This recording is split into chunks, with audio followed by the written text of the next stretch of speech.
تيست. تيست.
Okay, good morning. I'd like to call the meeting of the Air Quality Subcommittee to order. 9:03, sound good? Let us, okay, let us take a moment to recite the Pledge of Allegiance.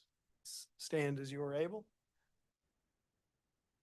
I pledge allegiance to the flag of the United States of America and to the republic for which it stands, one nation under God, indivisible, with liberty and justice for all.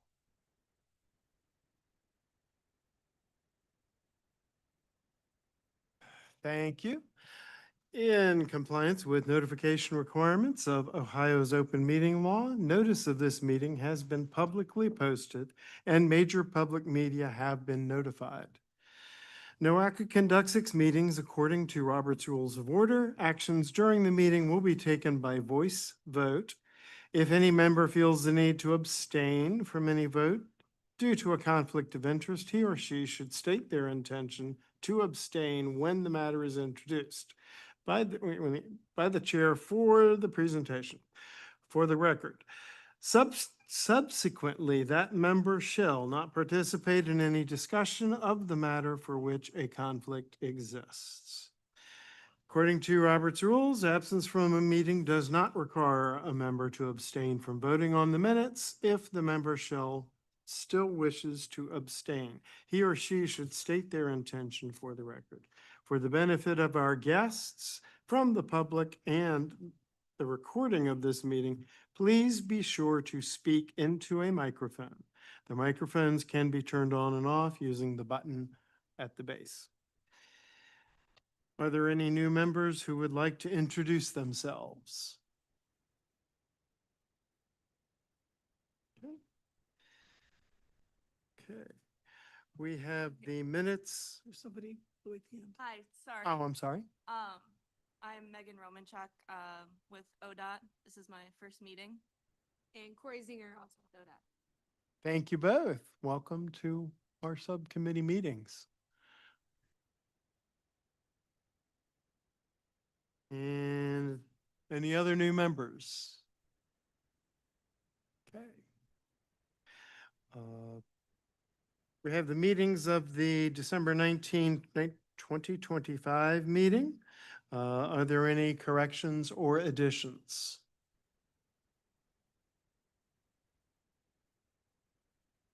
Okay.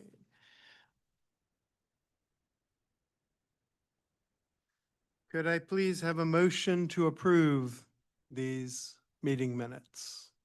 Okay. A second, please? Second.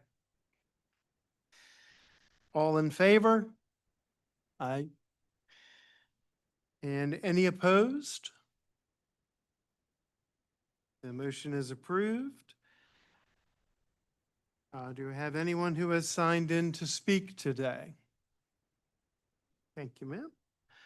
Ms. Walker,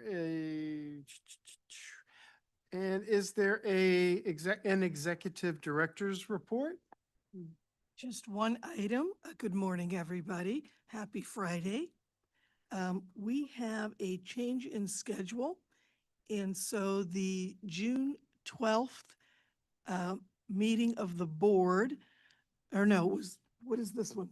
It's not my announcement. It's going to be her announcement. We had some changes for the Board of Directors meeting due to some conflicts, and so that kind of affected everything subsequently. So the next meeting for you all was previously scheduled for June 26th. It is now June 12th due to a board meeting change. And then the subsequent meeting after that was scheduled for September 18th, and it's now September 25th. So June 12th, September 25th are your next meeting dates. The Outlook calendar invites were sent out with the new date. So no change for December, same time and place. Thank you. That was all I had to say. Thanks.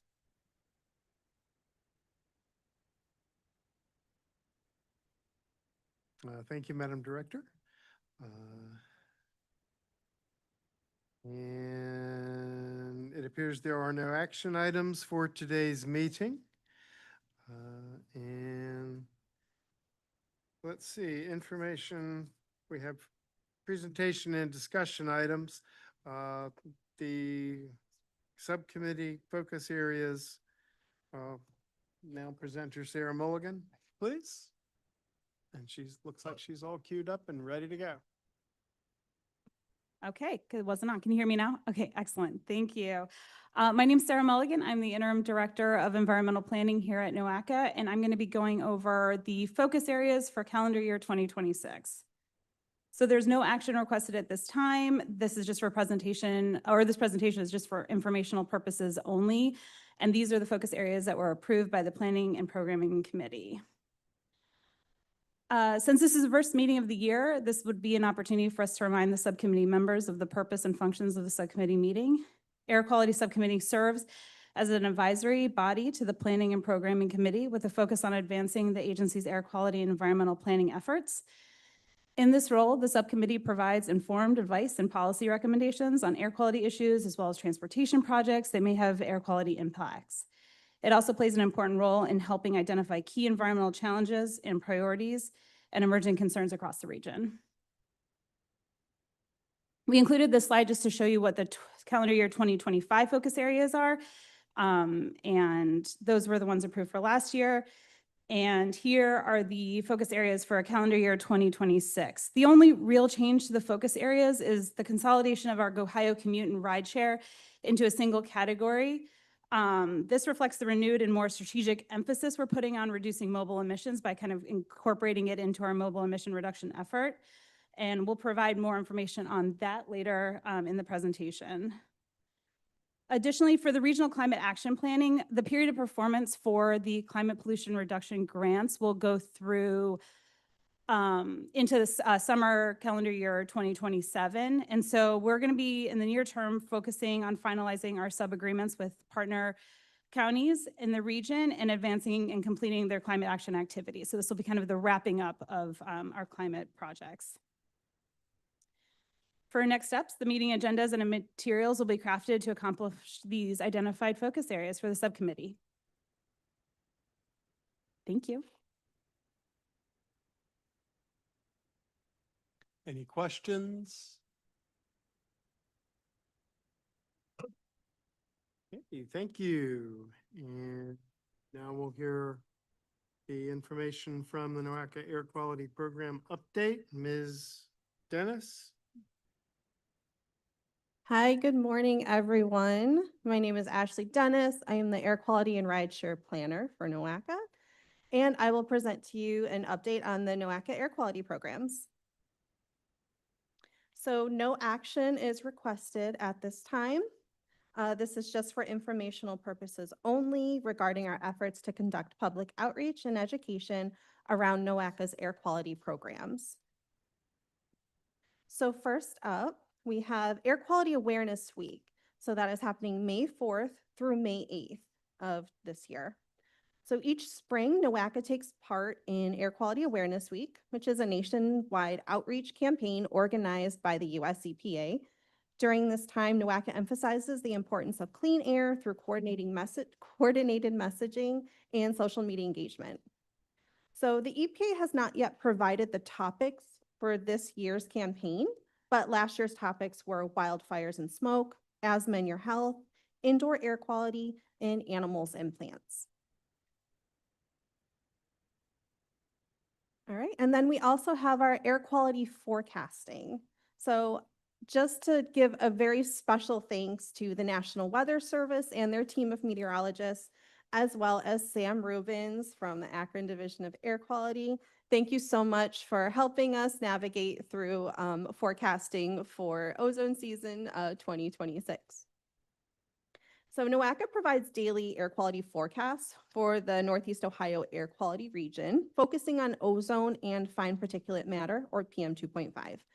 These forecasts help inform the public about potential air quality concerns, especially during high ozone periods in the summer and when PM 2.5 levels are elevated due to local and regional factors. And just to note, the colors that you see on the left photo, it's an indication of the air quality. Now, we normally will not see anything above an orange, which would be an advisory day, but back in just 3 years ago in 2023, the air quality actually went up to 299 at its absolute, or I'm sorry, 291 at its highest. And that was when we had the Canadian wildfires. So just stressing the importance of the air quality forecasting that we do here. All right, and then with regards to the air quality trends report, that will be published very soon. We are just working on finalizing the report at this time. A couple of the updates that you will see in the report, the PM 2.5 primary annual standard, which used to be 12 micrograms per meters cubed, has been changed, made more strict to 9 micrograms per meters cubed. And what that means for our region is Cuyahoga County specifically has been recommended for non-attainment of PM 2.5. So that's definitely something to look out for. And then a couple monitors have been discontinued as well. All right, and I would like to thank this subcommittee as well for the conversations that we had at our December meeting. So because of you, we have decided to sunset the Commuter Choice Awards and focus on the following. So for our TDM efforts, we want to prioritize initiatives that directly support transportation demand management goals. We want to focus on employer benefits. So by concentrating on ride sharing matching, employer engagement, and alternative transportation options, NOACA will make it easier for commuters to access cost-effective and sustainable travel choices. And then finally, we want to advance our regional goals. This shift will help reduce traffic congestion, lower commuting costs, and improve air quality by promoting alternatives to driving alone in Northeast Ohio. And then finally, what I will talk about is our LEGO air sensor workshop. So for those of you who have not seen the video that NOACA put together, we were by a team, we were awarded funding to start our air quality LEGO air sensor workshop. So I need to just give a special thanks to the Cleveland Division of Air Quality, Christina Yoka, who I don't think is here today. She's the Chief of Air Pollution Outreach, and her team of health outreach specialists, Priya Kavender, David Taylor, and Clara McGaughan. They have been immensely helpful with my journey to put this workshop together. So how this came about is that NOACA, we have a no idling campaign with materials that are free to the public. I wasn't getting much interest, just reaching out to various entities, so I had to rethink my approach. When I saw that Christina and her team was working with students on an air quality educational program, that's when it just kind of clicked. I knew that NOACA can take this project, expand it beyond Cuyahoga County, and while our programs will be very similar, I can tailor it with some of the information in my presentation around air quality, idling, and congestion mitigation. And then I also would like to thank Chris Nur of Case Western University. He is the director of the Institute for Smart, Secure, and Connected Systems. And it's because of him I am able to obtain the electronic components that go into the air sensors. And he also introduced me to Case Western's ThinkBox, which is an innovation center where I will be able to work on the components of the air quality sensors when they need repairs. So I'd like to thank those partners who have helped us make this a success so far. And then this is just a broad timeline of what I have been working on. So procurement and curriculum design, actually I'm kind of working on both of those together. I am looking at obtaining schools who would want to pilot this program for the next school year, getting the equipment together, and developing the lesson plans and the workshops. And I do plan on test piloting this program a few times with our own staff. After that, I will work on implementation and then the post-workshop wrap-up. And the LEGO air sensors, had I known I was going to use these photos, I would have taken more step-by-steps, but the Division of Air Quality team actually invited me to take part in the LEGO air sensor workshop lesson, so I was able to build and test an air quality monitor. So this monitor offers qualitative analysis of the air quality around you. So these photos show the parts of the sensor. There's an intake fan that will pull air through the system, a light sensor that shines through the tunnel of the housing, a circuit board for the electronic components, a light bar that indicates an idea of how much smoke is inside the housing or how much it's blocked by the light source. And then a smoke source, which is, I want to say that one is just basically water and dry ice. So just gives you an idea of what poor air quality looks like. So our next steps will continue to demonstrate its commitment to proactive air quality management and public education. And then we'll provide quarterly updates to the Air Quality Subcommittee. Thank you.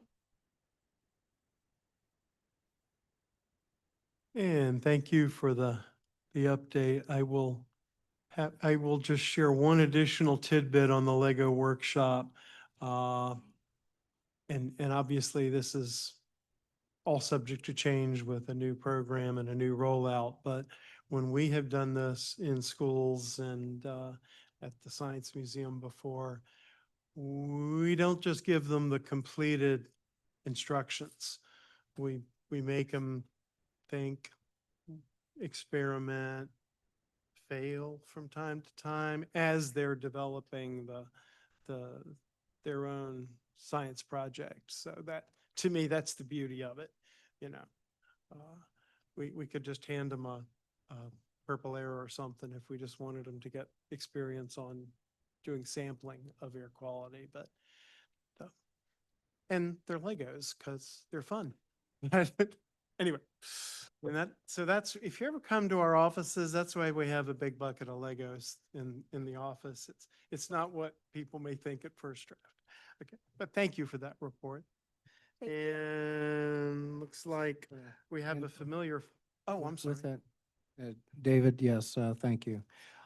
Yeah, great. I love that Lego thing. Will you have one here at some point in time that you can display to the Air Quality Subcommittee, say in 3 months, next meeting? Develop and build one here and have it so we can see. It's a great thing to know about, but to see it would be even better, I think. Maybe so. we can have the Air Quality Subcommittee members help build it. And I'd be more than happy to spend that time, get here a little bit early and start putting it together. Without instructions? No, with instructions. The second thing is, you did mention early on in the Air Quality Awareness Week that the air quality standards had changed.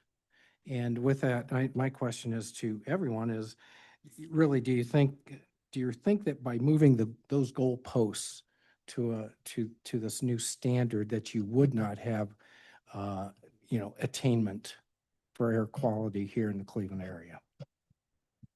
And that's for anyone. I guess I can take a first stab at it. If the lower fine particulate standards are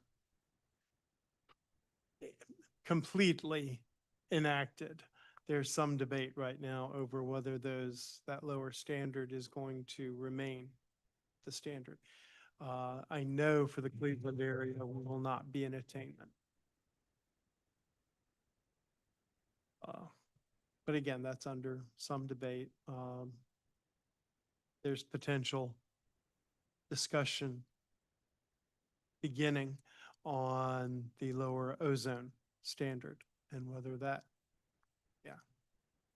So that, I'm looking at Sam now. yeah.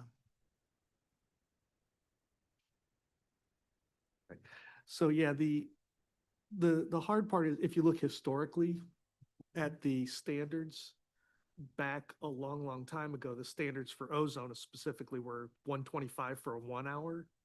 And we were popping that all kinds of times. We've worked in order to get to where we are today, still not attainment, but we're a lot closer than we could have been. The summer of '88, we had 13 in Summit County, 13 exceedances of the 125-hour standard. I don't think we've had a 125-hour in the state in 20 years. So as time has gone on, the ratcheting down of the standards is allowing us to do it. If we had just said, yeah, it's gonna be 70 parts per billion, then there's no way we would have made it anywhere near. But by ratcheting it down, that's kind of their methodology. But it still does leave people above. But a lot of the region is in attainment for the 9. So then the question is, when you ratchet down to now non-attain, what then do you have to do to reach attainment? What extra work? It's kind of like a football analogy. You get down to the red zone. How do you push it in? How do you get it there if it keeps moving? And that is, I don't know if I'm still on, that is a challenge. That is has historically been one of the challenges, but that's what drives innovation. Because people are forced to come up with those new creative answers, and they're incremental as opposed to monumental. Right? Yeah, the, when a non-attainment is decided, it kicks in timelines, excuse me, for that the state have to, they have action things, items they have to do. One of them is to create a state implementation plan. Essentially, a plan is how they gonna reach attainment? So they have to look at, reductions, to 5, that they can take, to try to get below that standard.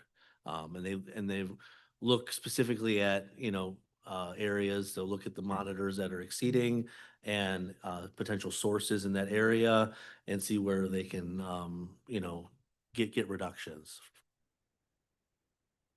I appreciate all that. I sit amongst subject matter specialists here, and I am not one. And so, these explanations really do help, I think, drive drive things so that we all do understand exactly, what air quality, standards are, what this committee can do. And I do appreciate your comments. And we appreciate hearing all the perspectives that are offered. So thank you, everyone. What other questions or comments do we have? Okay. So now we're ready for, I believe, the Go Ohio Commute Outreach and Performance Measures. Good morning again, everyone. I'm still here. So, yeah, so I will just quickly discuss our Ohio Commute Outreach and Performance Measures. I realize that a few of you are new to our committee, and I think next time it would be beneficial for me to discuss more in depth about Ohio Commute, which is our rideshare program platform that we have here at NOACA and actually all over Ohio. So I will make sure to do that for you guys next time. No action is requested at this time, always for informational purposes. And always same background, we like to look at 4 different metrics, 4 categories to discover the success of Ohio Commute using the user metrics, system-wide performance metrics, platform administration, enhancement metrics, and outreach and promotion metrics. So I like to look at how Ohio Commute is performing between NOACA and all of the Ohio region. So right now we have a little over 8,000 users, which is just 34% of the total users in all of Ohio. But if you look at the non-SOV trips, VNTs avoided, CO2 avoided, and money saved, you'll see we're nearing anywhere between 50 and 64% of those totals. That just shows that even though we have less users on our platform overall, we're actually making a big impact. And so for these metrics, I will say to anyone who is not familiar with Ohio Commute, these metrics are calculated inside the platform that I am able to achieve. I'm able to obtain, and then I will discuss next time how those metrics are using the platform. Oh, sorry, wrong way. The equivalency of the CO2 that we're offsetting is roughly the same as 679 acres of forest removing CO2 from the atmosphere in a single year. And then the mileage that we are saving, or the mileage we are commuting with non-single occupancy vehicle trips, is the same as traveling the perimeter of Ohio about 1,681 times. And that just kind of puts it into perspective. I like to spit out numbers at you, but sometimes it's nice to just kind of have an idea of like what those numbers really mean to you. All right, and then we just finished our Northeast Ohio Loves Transit Challenge, which took place in February. This is one of our challenges that is a Ohio Commute Challenge. We encourage users to log trips, non-SOV trips, and we really highlight transit as a form of transportation. And those transit trips are worth double the points compared to other non-SOV trips. We promoted this through social media, the NOACA website, and TV and radio ads. We have weekly and grand prize winners, and a special thank you to our sponsors, Bike Cleveland, GCRTA, and Lake Tran. And I'm gonna see if this works. This is one of our radio ads that we played.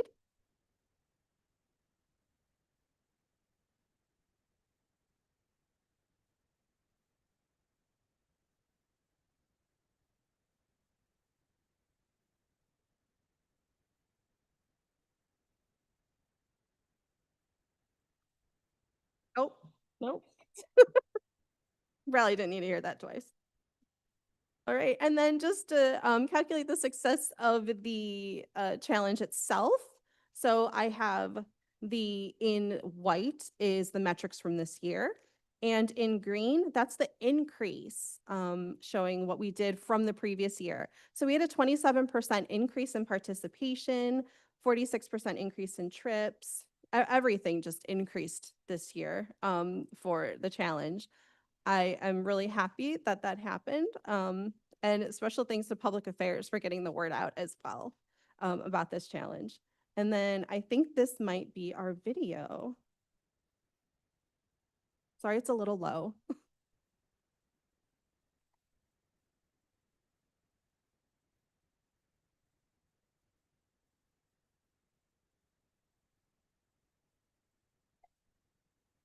Nope. All right. And then lastly, something that I started a little over a year ago, I now have something called Ohio Commute Office Hours. I provide quarterly updates on new topics related to Ohio Commute. So I set aside a time. I send out a registration link through the Ohio Commute platform if any interested parties would like to learn more about a topic related to Ohio Commute I like to discuss. And then I use that time as well to answer any questions that people may have regarding the platform. Now, next week, I will be discussing employer incentive programs, hoping that either any employers, maybe management, or just general Ohio Commute users, if they find information useful and want to take it back to their employers. So something that'll really help put a focus more on TDM in the workplace. Now for my next topic, I have it as TBD. Normally I would have a topic picked, but we are in the process of transitioning our Ohio Commute platform from a legacy platform to what is being called a Commute Hub. So since we are updating our platform, I wanted to use that time to discuss and give an overview of what the new platform is going to look like. However, we are unsure when that will take place. So if you are a Ohio Commute user and the platform is updated and you didn't know, check your email, because I will send out emails once it's updated, and I'd be more than happy to give anybody an overview of the platform.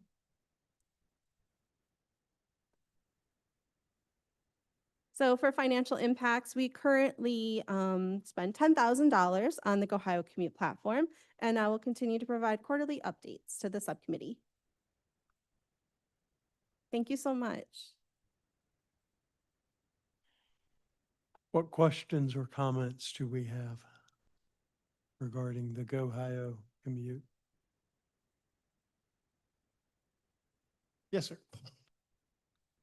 I just want to say thank you so much. I mean, I see the the usage and the numbers are, spectacular if you're a number person. And so just want to say thank you for your hard work and pushing that to make that occur. I think the marketing was right. It looks like it's right. So hopefully you can add on to that the next time also. So the trend is always upward. Thank you. And that is part of what our new focus, sunsetting the Commuter Choice Awards and refocusing on TDM and trying to bring it to the workplace and working with employers to see how they can better, use that. So thank you. I appreciate that you said that. Also, I'm not the only one who logs trips in Go Ohio Commute. So definitely a special thank you to everyone who does log trips because you were the reason why the numbers are growing as they are.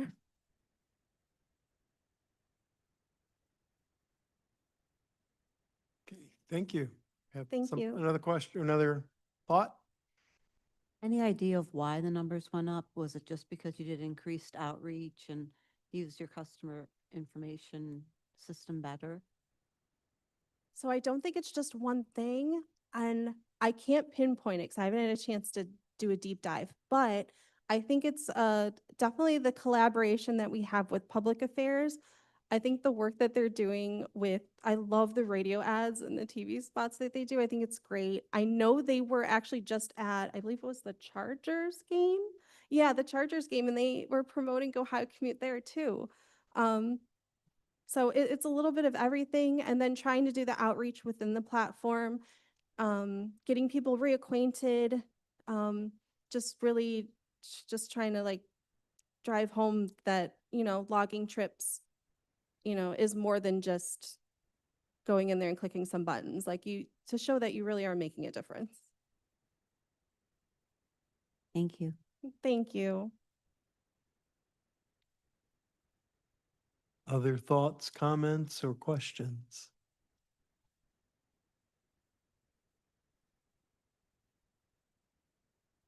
Hey, thank you, Ashley. Thank you. And let's see, NOACA Van Pool Program update, Mr. Allen?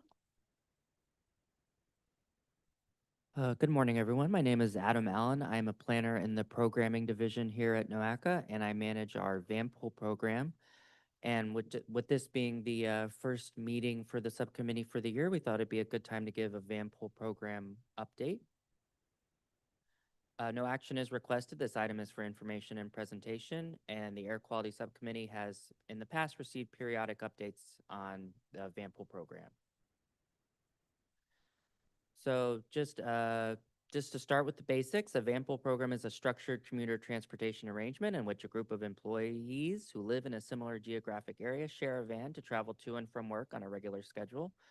Programs are designed to reduce individual commuting expenses, decrease traffic congestion, and lower environmental impacts while improving access to workplaces. Our NOACA van pool program was approved by a resolution in 2021. And it is funded through the Congestion and Mitigation Air Quality CMAQ program. The Ohio Statewide Urban CMAQ Committee approved funding for this program shortly thereafter, and the program launched in 2022. It includes 3 subsidy categories to encourage and support new van pools that provide transportation for workers who do not have fixed route public transit options to commute to work, or have participants that live in a NOACA area of persistent poverty or have full ridership. So that first bullet point, provide transportation workers who do not have fixed route public transit options to commute to work. That's our base 50% subsidy. And then if the participants live in an area of persistent poverty, that's an extra 15% subsidy. And if the van has full ridership, that's another extra 15% subsidy for a possible maximum subsidy of 80%, although most of our vans just get the base 50% subsidy.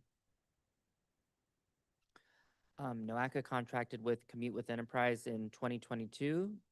They are the vendor for the van pool program, and the contract has been renewed every year since. So currently, for state fiscal year 2026, the contract was renewed. Commute with Enterprise provides and maintains the vehicles, provides insurance coverage, and we co-market the program together.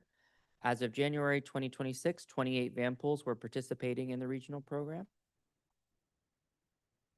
The next few slides are impacts and information for the 2025 yearly van pool program. The amount of CO2 savings for all the van pools was 1,143 tons, which is the equivalent to 1,040 acres of forest, removing that amount of CO2 from the atmosphere in 1 year. The total commuter savings was 1.8 million. That's an average of $709 per month by savings by commuting by van pool, and a total of 45,273 cars off the road. In addition to reducing CO2 and wear and tear on your vehicle, van pooling helps alleviate traffic congestion while reducing parking demand in areas with limited parking. You can see in 2025, we maxed out in February and March with 59 van pools, and by December, we were down to 32. I do want to note that this is largely just a natural progression of the program, as the CMAQ provides funds for 3 years.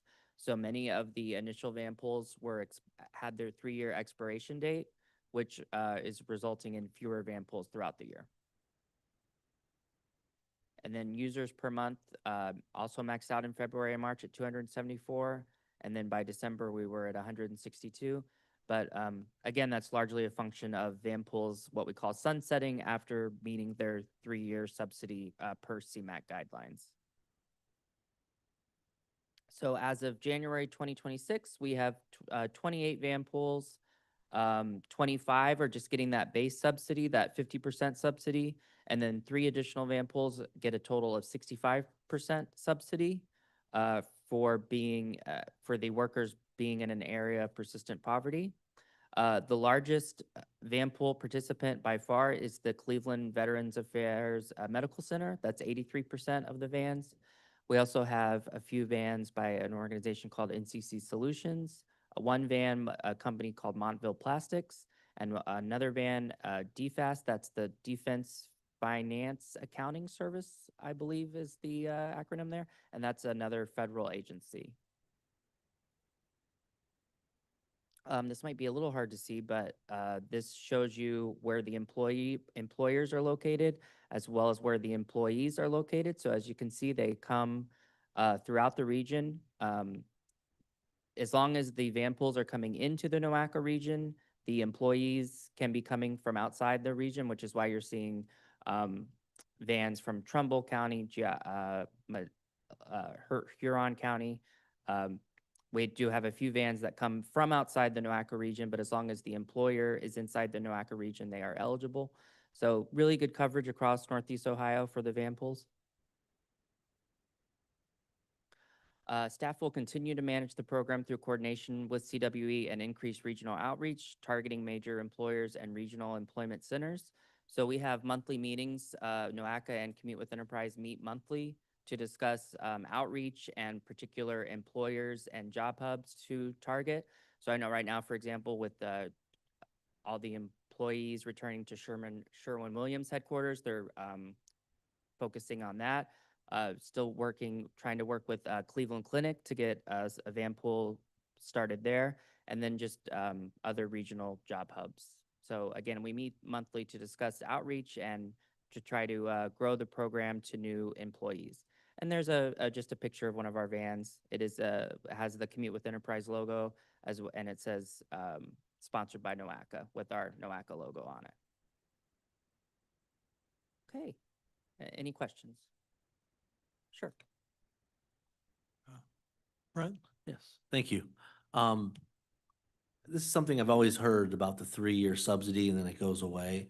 You know, we want more van pools, right? That's the goal of this. Right.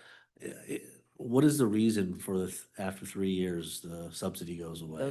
Those are part of the CMAQ guidelines that fund the van pool program. They're allowed to fund it through the CMAQ funding source for 3 years. So that's a federal CMAQ requirement. Gotcha. Okay, so there's no way we can like petition to try to get that extended or changed? No. That might, okay. Thank you. I just, it's unfortunate that, you spend a lot of time getting these up and going, and, you know, they're working, and then they have to drop off, and participation then drops off. Right. Without the subsidies. Right. All right, thank you. Sure thing. Any other questions, comments, or concerns? Hey, thank you, Adam. Thank you.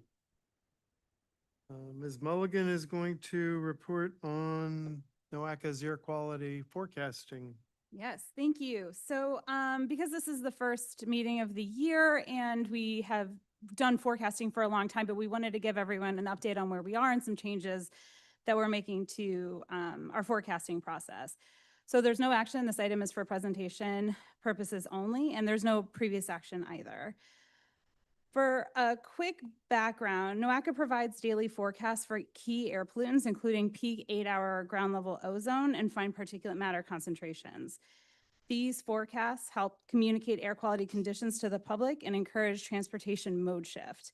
For ozone, the 2026 forecasting season began on March 1st and will run through October 31st, and that reflects just the warmer temperatures and the formation of ozone.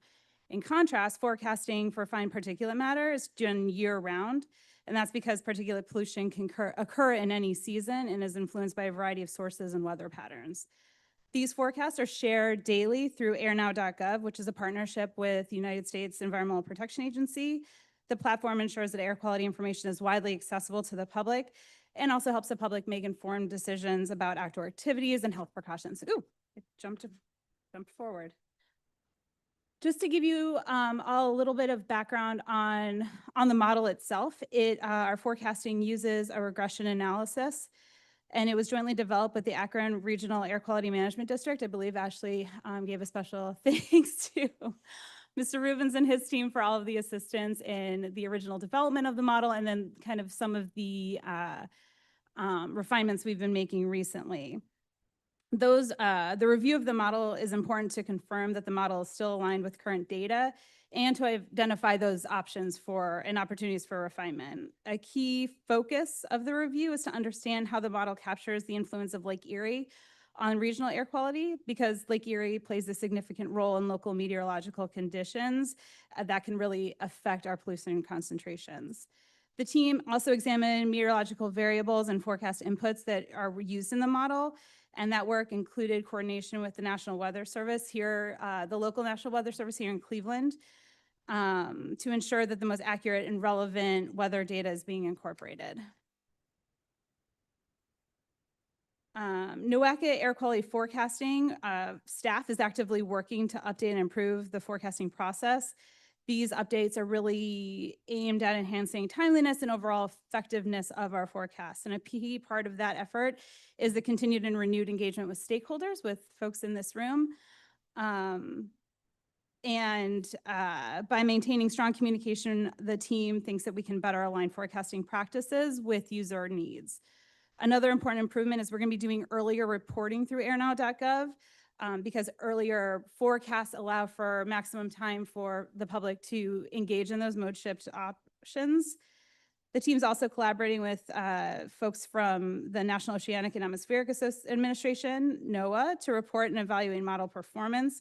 That partnership also included us sending our own Kurt Kallenborn down to the National Forecasting workshop in January. So thank you, Kirk, for that. Now going on, this is something we do every session, is just look at how our model has been performing for the different criteria pollutants. So this first slide is showing that the 9 microgram threshold, and that's the threshold that separates good from moderate air quality. Our forecast model is performing fairly well. We're seeing an overall accuracy about 76%, meaning that roughly 3 out of 4 cases, the model is correctly classifying air quality relative to the good moderate threshold. In terms of the error, the model is fairly balanced. We are seeing over predictions and under predictions at about the same rate of 12%. And that indicates to us that while there is some variability, the model doesn't show a strong bias in either direction. So overall, this gives us confidence that the model is reliably capturing conditions around that key breakpoint, which is especially important for public communication. At the 5-gram or microgram threshold. So that's a transition between moderate to unhealthy air quality.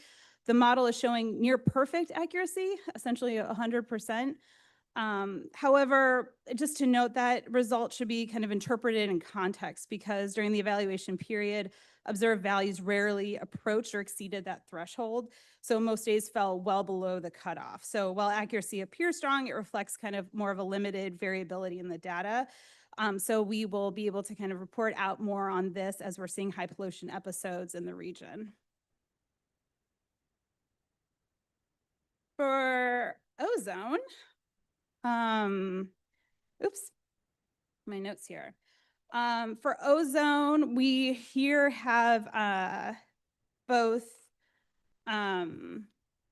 NOACA's model and then NOAA's model here. So for both our model and NOAA's forecast are showing 100% accuracy for ozone. However, like I said before, with the high 35 micrograms for PM 2.5, it's important to note that the high accuracy is largely due to the fact that we haven't experienced any exceedances or conditions close to the thresholds yet this year. So while the current accuracy is encouraging, it reflects favorable conditions rather than kind of stress tested performance.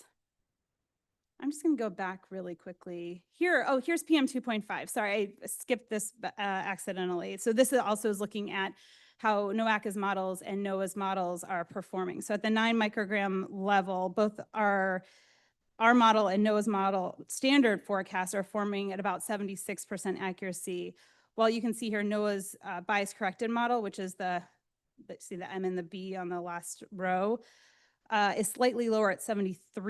And that's notable just because the standard model is outperforming NOAA's standard model is outperforming NOAA's bias corrected model. So something that might merit future exploration.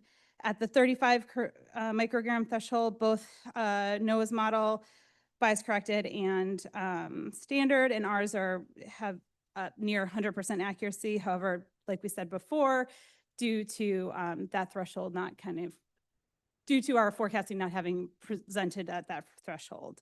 So the overall comparison is that we are on track and kind of similar. All right, so for next steps, we will continue to meet with regional stakeholders just to make sure that our forecasting is kind of on target with what they're seeing and that we are meeting those standards. We are also going to be streamlining our advisory protocol. So we're going to be simplifying some of our advisory issuances and making sure that they're out earlier in the day. We'll continue to track the performance of NOACA's models and NOAA's models as we get into ozone season and then all year round for fine particulate matter. And we will provide those updates in June.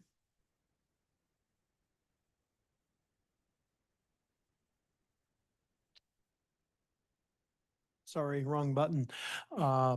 Thank you very much for that report.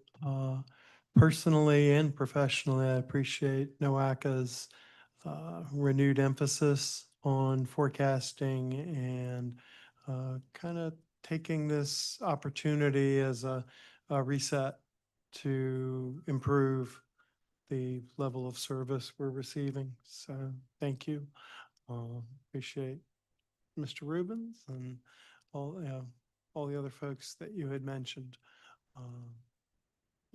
Ms. Davis and whatnot. What other questions, comments do we have?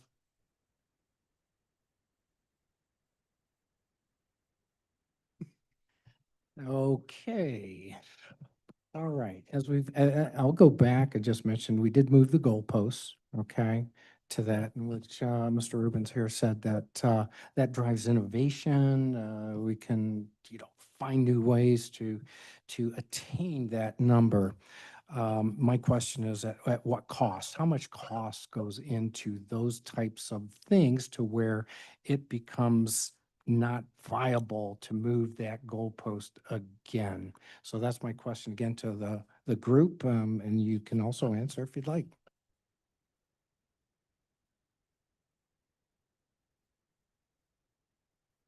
I don't know if Sarah has a response, but just to be clear, I think what you're saying about the goalposts is worthy of a discussion. It is a challenge when what we are working towards changes, and then we have to do something different.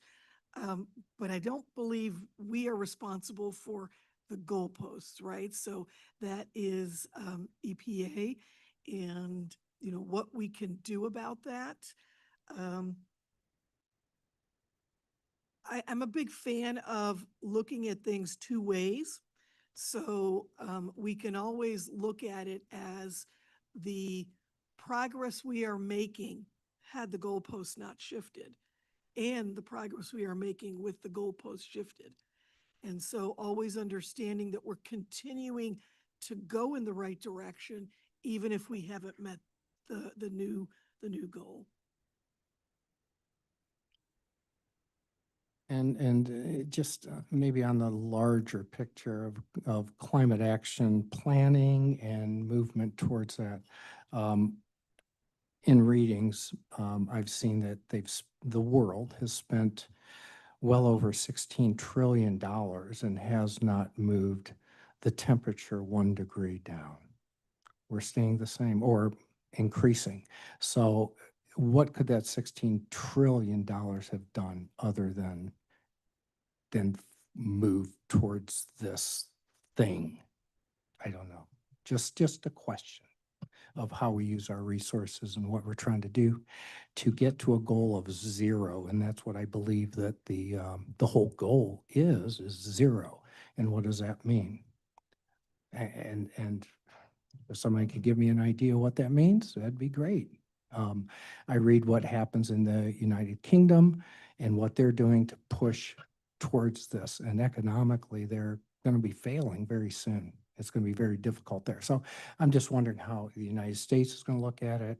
Certainly, this is a very small group, and we're a very small portion of the wheel. So it's just a thought, and just wanted to bring that up. Someone would like to discuss that with me at some point afterwards. That'd be great. Thank you.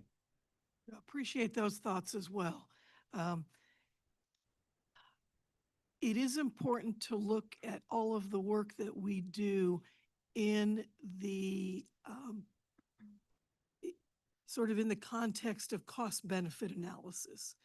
And although we cannot control what the entire world does, we can control what behaviors we try to execute or even support if other people do it. The kind of things I think we can focus on that would help answer that question, at least on a small scale. I read a report by an insurance company, Swiss Re.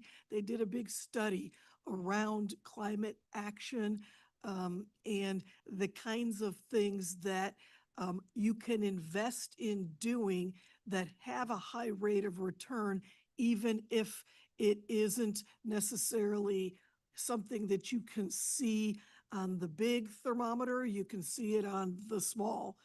For example, they focused a lot on actions that can be taken to help address storms and damage that would be caused, and then the insurance company has to pay for, and then, you know, your rates go up. And so those are the kinds of things I think we can think about and start maybe to look at. So what is it that we can do? What are we doing? And how does that impact in sort of the more micro level than the macro level?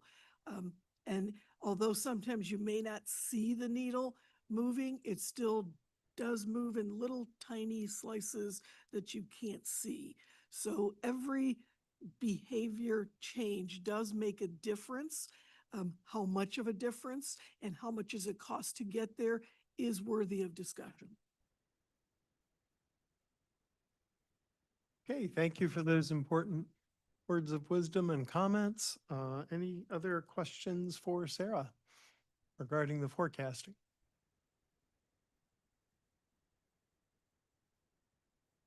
Okay, thank you very much. Any other reports or updates? Or am I cutting you off? Okay. No. Okay.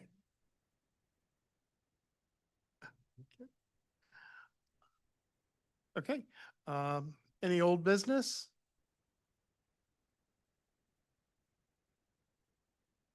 And is there any new business? Could I entertain a motion to adjourn? Second? All in favor? Any opposed? Okay, the meeting is adjourned.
notified. NOACA conducts its meetings according to Robert's Rules of Order. Members will raise their hand to move, second, or speak to a motion. Actions during the meeting will be taken by voice vote. If any member feels the need to abstain from any vote due to a conflict of interest, he or she should state their intention to abstain when the matter is introduced by the chair for presentation for the record. Subsequently, that member shall not participate in any discussion of the matter for which a conflict exists. According to Robert's rules, absence from a meeting does not require a member to abstain from voting on the minutes. If a member still wishes to abstain, he or she should state their intention for the record. For the benefit of our guests, from the public and the recording of this meeting, please be sure to speak into a microphone. The microphones can be turned on and off using the button on top of them. Are there any new members who would like to introduce themselves? Seeing none. We will move into the approval of the minutes of the December 19th, 2025 meeting. Are there any corrections or additions to the meetings? Is there a second? Second. All in favor? Aye.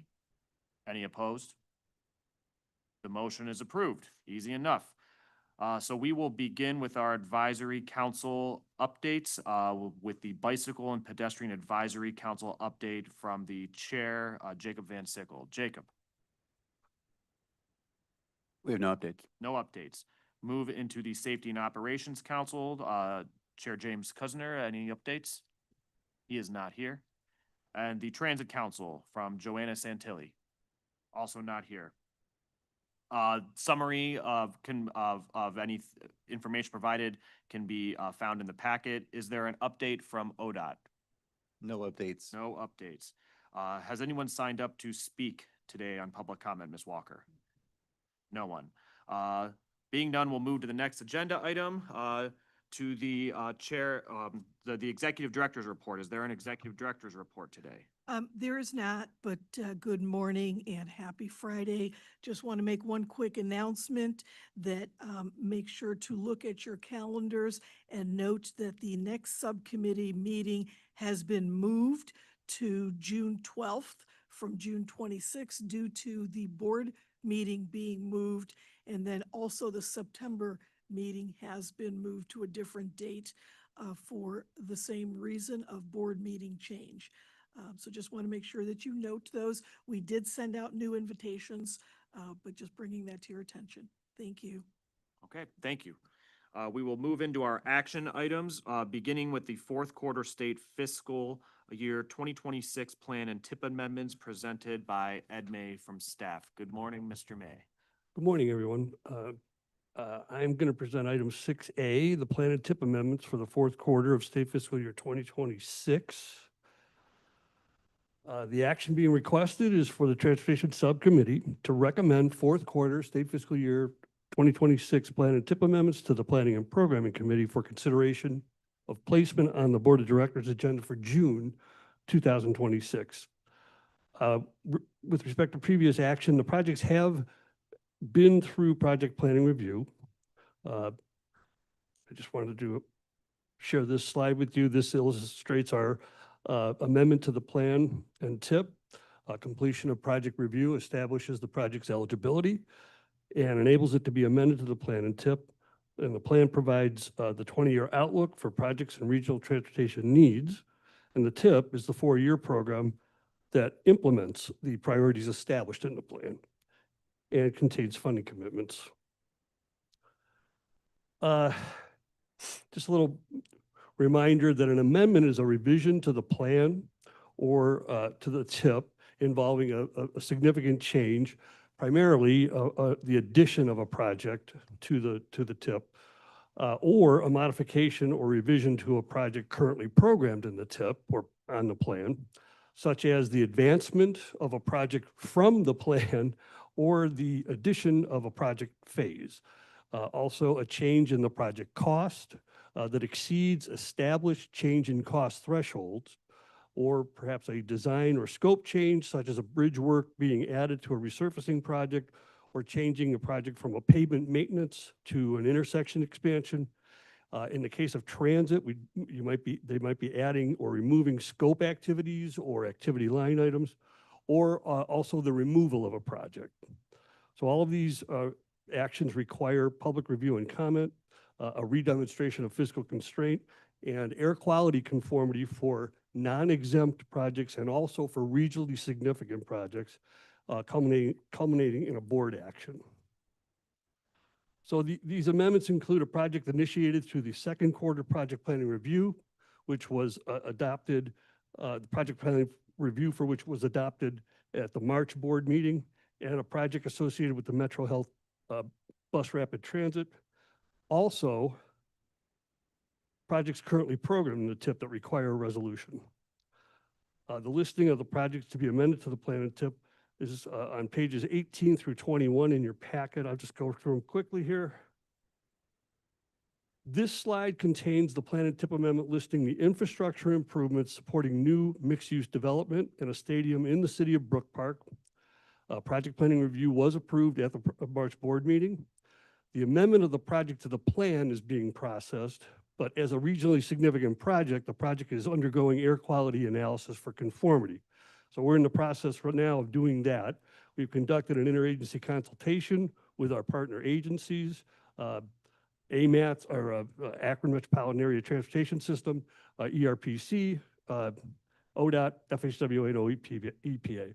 The moves run and post-processing for both ozone and PM 2.5 have been completed, along with the PM 2.5 ozone emissions values and for the moves from the moves run. So we want to determine or confirm that the proposed improvements do not generate emissions that exceed our current budgets. And then also there's a project involving the purchase of transmission dynamometer to test transmissions for Metro Health Line Bus Rapid Transit. So the amendments include projects currently programmed in the TIP. This slide lists amendments to projects programmed in the TIP with NOACA funds. The first one is a project to improve ramps, lanes, and signals at the I-271 Chagrin Boulevard interchange. This is a total construction cost of about $15 million, but there is a $434,000 SDBG component. The construction phase is being moved to state fiscal year 2030. Also shown here is replacing a three-sided concrete box culvert over McCabe Creek in Chippewa Lake and Lafayette Township. This project will be adding a new detailed design phase. There is another SDBG component of about $240,000, but what requires an amendment is the addition of the detailed design phase.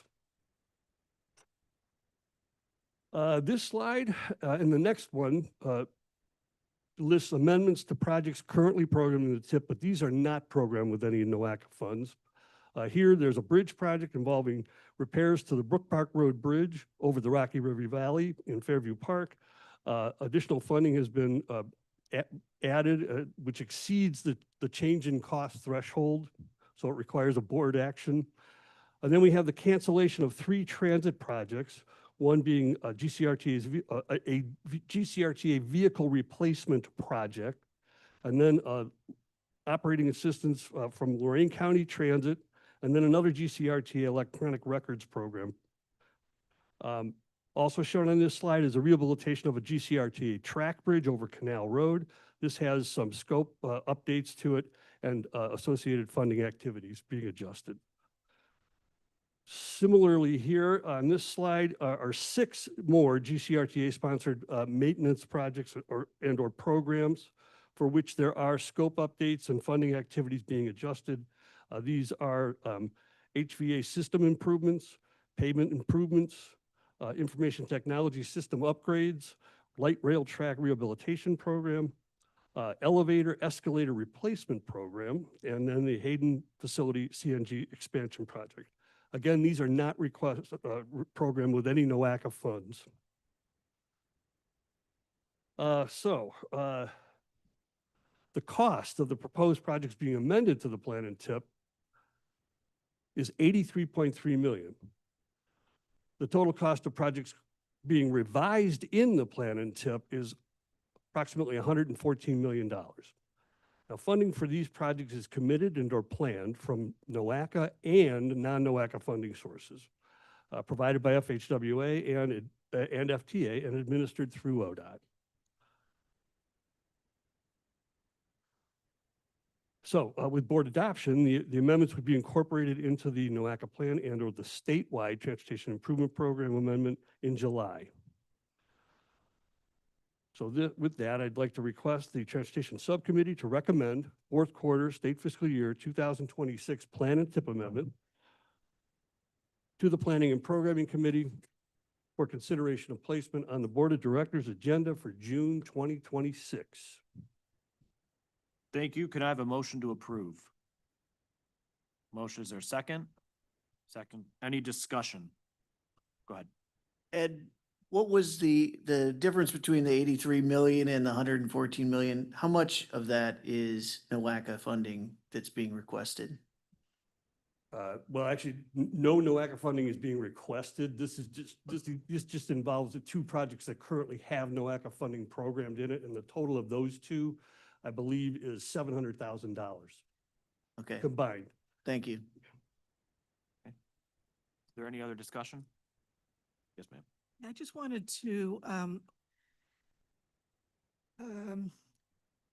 bring up the issue of the many changes that are being requested by GCRTA and invite GCRTA to partner with NOACA to work at better being able to identify the long-term plan changes and tip changes as has been requested by Federal Transit Administration during our quadrennial review. So I would just want to put that in the record that we are going to be working together to make that that recognition of project change requirements sort of more efficient. So we're going to work together to do that. But I just wanted to acknowledge that there are a lot of changes and that we will be working as FTA has suggested to do this better. And just to add, from GCRTA's perspective, yeah, we are also meeting with FTA to reduce our number of amendments and revisions to our grants. So that's great that we'll be working in concert. Yeah, and Mary Beth, if there's an opportunity for us to participate in that meeting with FTA, we're happy to do that. Thank you. Thank you. Thank you. Is there any other discussion? Hearing none, we will call the question. All in favor of the motion? Aye. Aye. Any opposed? Okay, the motion is approved. Thank you, Mr. May. We will move on to the second action item, the state fiscal year 2027 annual priority list presented by Jim Thompson. Good morning, Jim. Good morning. Thank you. Okay, so I'm here to present the state fiscal year 27 annual priority list. So the action is being requested that the Transportation Subcommittee recommend the following item to the Planning and Programming Committee for placement on the June 2026 Board of Directors agenda. And that is the state fiscal year 2027 annual priority list. Previously, there's no action on this item. So a little bit about NOACA's project planning process. So NOACA does derive our 20-year long-range plan once every 4 years. And so with that, what we do is we work with all of the communities in the region to solicit all of the transportation needs over that time. And then every other year, NOACA develops the Transportation Improvement Program, or the TIP. And that is our 4-year funding and action plan for projects that are derived from the long-range plan. And the TIP does involve NOACA-funded projects as well as other USDOT-funded projects in the region. Those that are not NOACA-funded are typically transit projects and ODOT projects. Then every year what we do is we develop our annual priority list.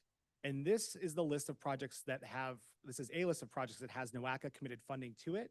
And so this is really the projects that are to be implemented within one state fiscal year specifically. And those are all on the TIP. So projects that are prioritized for funding in state fiscal year 2027 are on our current TIP and are administered by NOACA funding. And they include projects that have surface transportation block grant commitments, transportation alternative program commitments, carbon reduction program commitments, as well as congestion mitigation and air quality commitments. And I should note that the CMAQ program does say statewide there. That's because NOACA does coordinate that program in conjunction with other MPOs in the state of Ohio. So all projects who are on the draft annual priority list have met NOACA's project evaluation criteria and are on the plan and tip.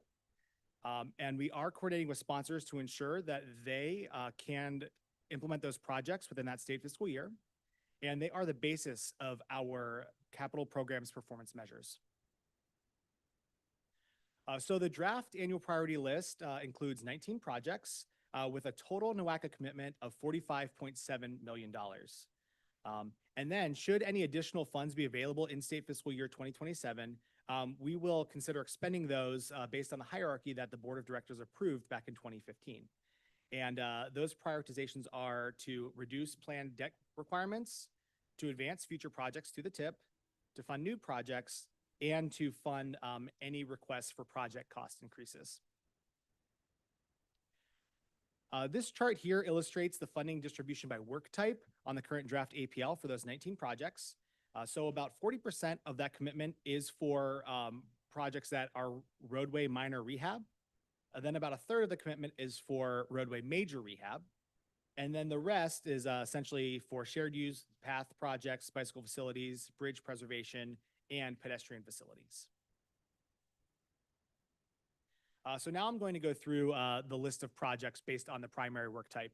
And I should note that, going back to this, I should note that projects such as those with minor rehab or major rehab may have other, essentially other commitments within them or scoping such as like bicycle facilities or pedestrian facilities or transit enhancements, but this is really just the primary work type.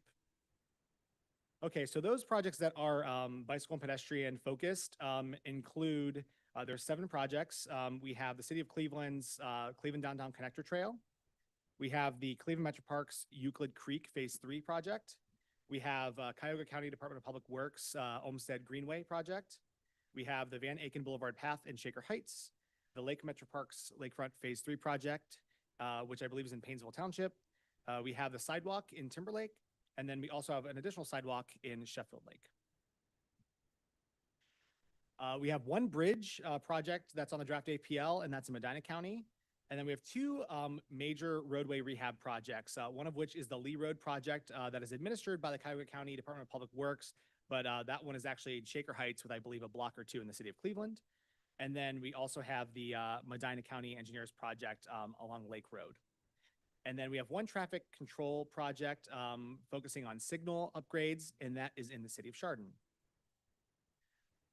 So we also have, I think, we have 8 minor rehab projects, roadway rehabs in Cleveland, Lyndhurst, Chardon, Wickliffe, the city of Lorraine. And then we do have one in Lorain County that's in a township on Vermilion Road, and then another one in Medina County along Greenwich Road. Okay, so pending board approval, NOACA will manage the state fiscal year 27 program to ensure the expenditure of all available funding during the fiscal year. And that includes the potential advancement of additional projects should the funding be available, and should sponsors be able to advance those projects. And staff will continue to report to this subcommittee on the status of projects. And I do know that you do receive our monitoring report as part of your attachment every quarter. So that is the basic update on the quarterly. Okay. So the action is being requested that the subcommittee recommend the following item to the Planning and Programming Committee for placement on the June 2026 Board of Directors agenda, and that is our state fiscal year 2027 annual priority list. Thank you. Is there a motion to approve? I just have a question, actually. Go ahead. I don't know how the bicycle program works. We have a project in Lake County where a bike lane's pretty bad and it goes into a really nice new one. Are those, how a community go about, they just want to redo a bike lane? Would this program just fund just a bike lane rehab, or would it have to be a part of a more of a larger road rehab project? That's just kind of how the program works. Yeah, I'm not sure if I heard the entire question, but I think you're asking how we fund or what programs we fund bicycle facilities through. Yeah, does it have to be? Can it just be a bicycle lane project, or can it just, or does it have to be part of a major roadway construction, part of another thing? I guess. Oh yeah, that's a good question. So The draft annual priority list includes projects that have NOACA committed funding, and the funding comes from various programs. So I moved back to this slide here. These are our 4 major funding programs. Most of the projects that are funded through the first one, STBG, are typically roadway resurfacings or maintenance. And then our transportation alternative program includes enhancements, and that's through federal code, actually. So that is one where we typically fund a lot of the bicycle facilities in the region, as well as other enhancements. The new program, the carbon reduction program, we also have funded some bicycle facilities through that. And then also through our CMAQ program. So it really just depends on the intention of the program. Our CMAQ program has an application process. So there's a lot of more detail I can go into based on the funding, but typically for new facilities, those bottom 3 are the ones that we would fund bicycle facilities. I will say though, I think you may have mentioned like maintenance or something like that. I'm not sure, but we don't typically fund maintenance of bicycle facilities, but I believe the Ohio ODNR has, they have Clean Ohio and Recreational Trails program. I believe that program may provide maintenance funding for bicycle facilities. Thank you. Okay. Is there any other discussion? Is there a second? Second. Okay. All in favor? Aye. Any opposed? Okay, the motion is approved. Thank you, Mr. Thank you. Thompson. Continuing on to the 2026 Public Transportation Agency Safety Performance Measure Targets presented by Rob Uhlhorn. How'd I do? Very well. Close enough? All right, cool. Thank you. Perfectly. Thank you. Good morning. Tessa Turnbull is out this week, so I'm presenting this year's Public Transportation Agency Safety Performance Measure Targets, which are required to be updated annually. We're asking the Transportation Subcommittee to recommend the targets to the Planning and Programming Committee so they can reach the board in June. Last June, the board passed Resolution 2025-034 to approve the current Regional Transportation Agency Safety Performance Measure targets. Public transportation providers, excluding those that only receive federal financial assistance under sections 5310 or 5311 and state departments of transportation, must establish safety performance targets to address the safety performance measures identified in the National Public Transportation Safety Plan. The required targets are for the total numbers of fatalities, injuries, and safety events, their rate per vehicle revenue miles, and an overall measure of system reliability, which is the mean distance in vehicle revenue miles between major mechanical failures. In 2024, the FTA updated requirements for Class 1 agencies, which in our region means GCRTA. Rolling averages are now required to use at least 3 years of data. Certain targets are now only allowed to decrease, and new targets have been introduced related to collisions and transit worker injuries and fatalities. Transit agencies update and adopt these targets annually, and MPOs must then coordinate with the agencies to set regional performance targets within 180 days. Then NOACA includes performance targets in its Transportation Improvement Program and Long-Range Plan updates. NOACA staff coordinates with transit agencies and partners to update safety targets, MPO agreements, and planning documents. GCRTA, Medina County Public Transit, and Lake Tran use statistical rolling averages for safety performance targets. Because Geauga County Transit is relatively small, its dial-a-ride is tracked as part of Lake Tran's demand response and jointly reported. Historically, Lorain County Transit has used the Regional Transportation Agency Safety Target Development methodology. Annual review ensures agencies continuously improve target setting and their accuracy and how realistic they are.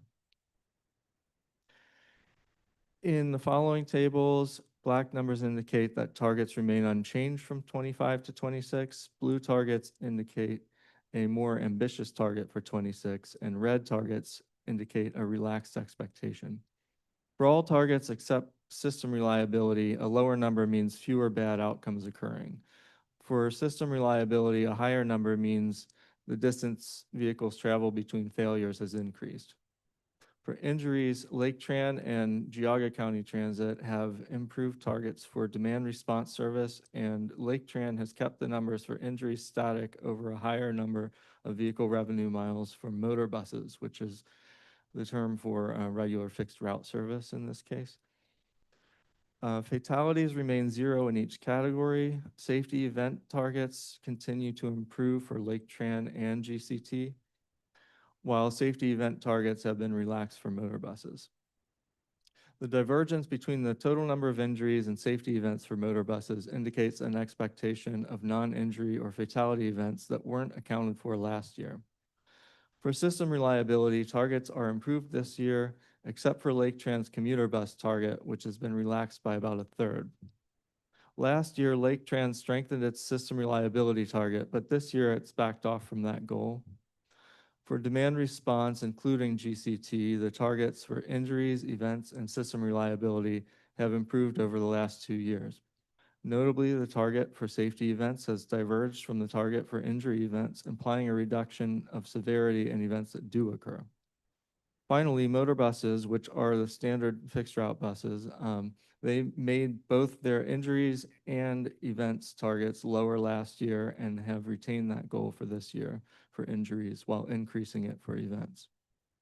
Finally, the system was expected to be less reliable last year before improving this year.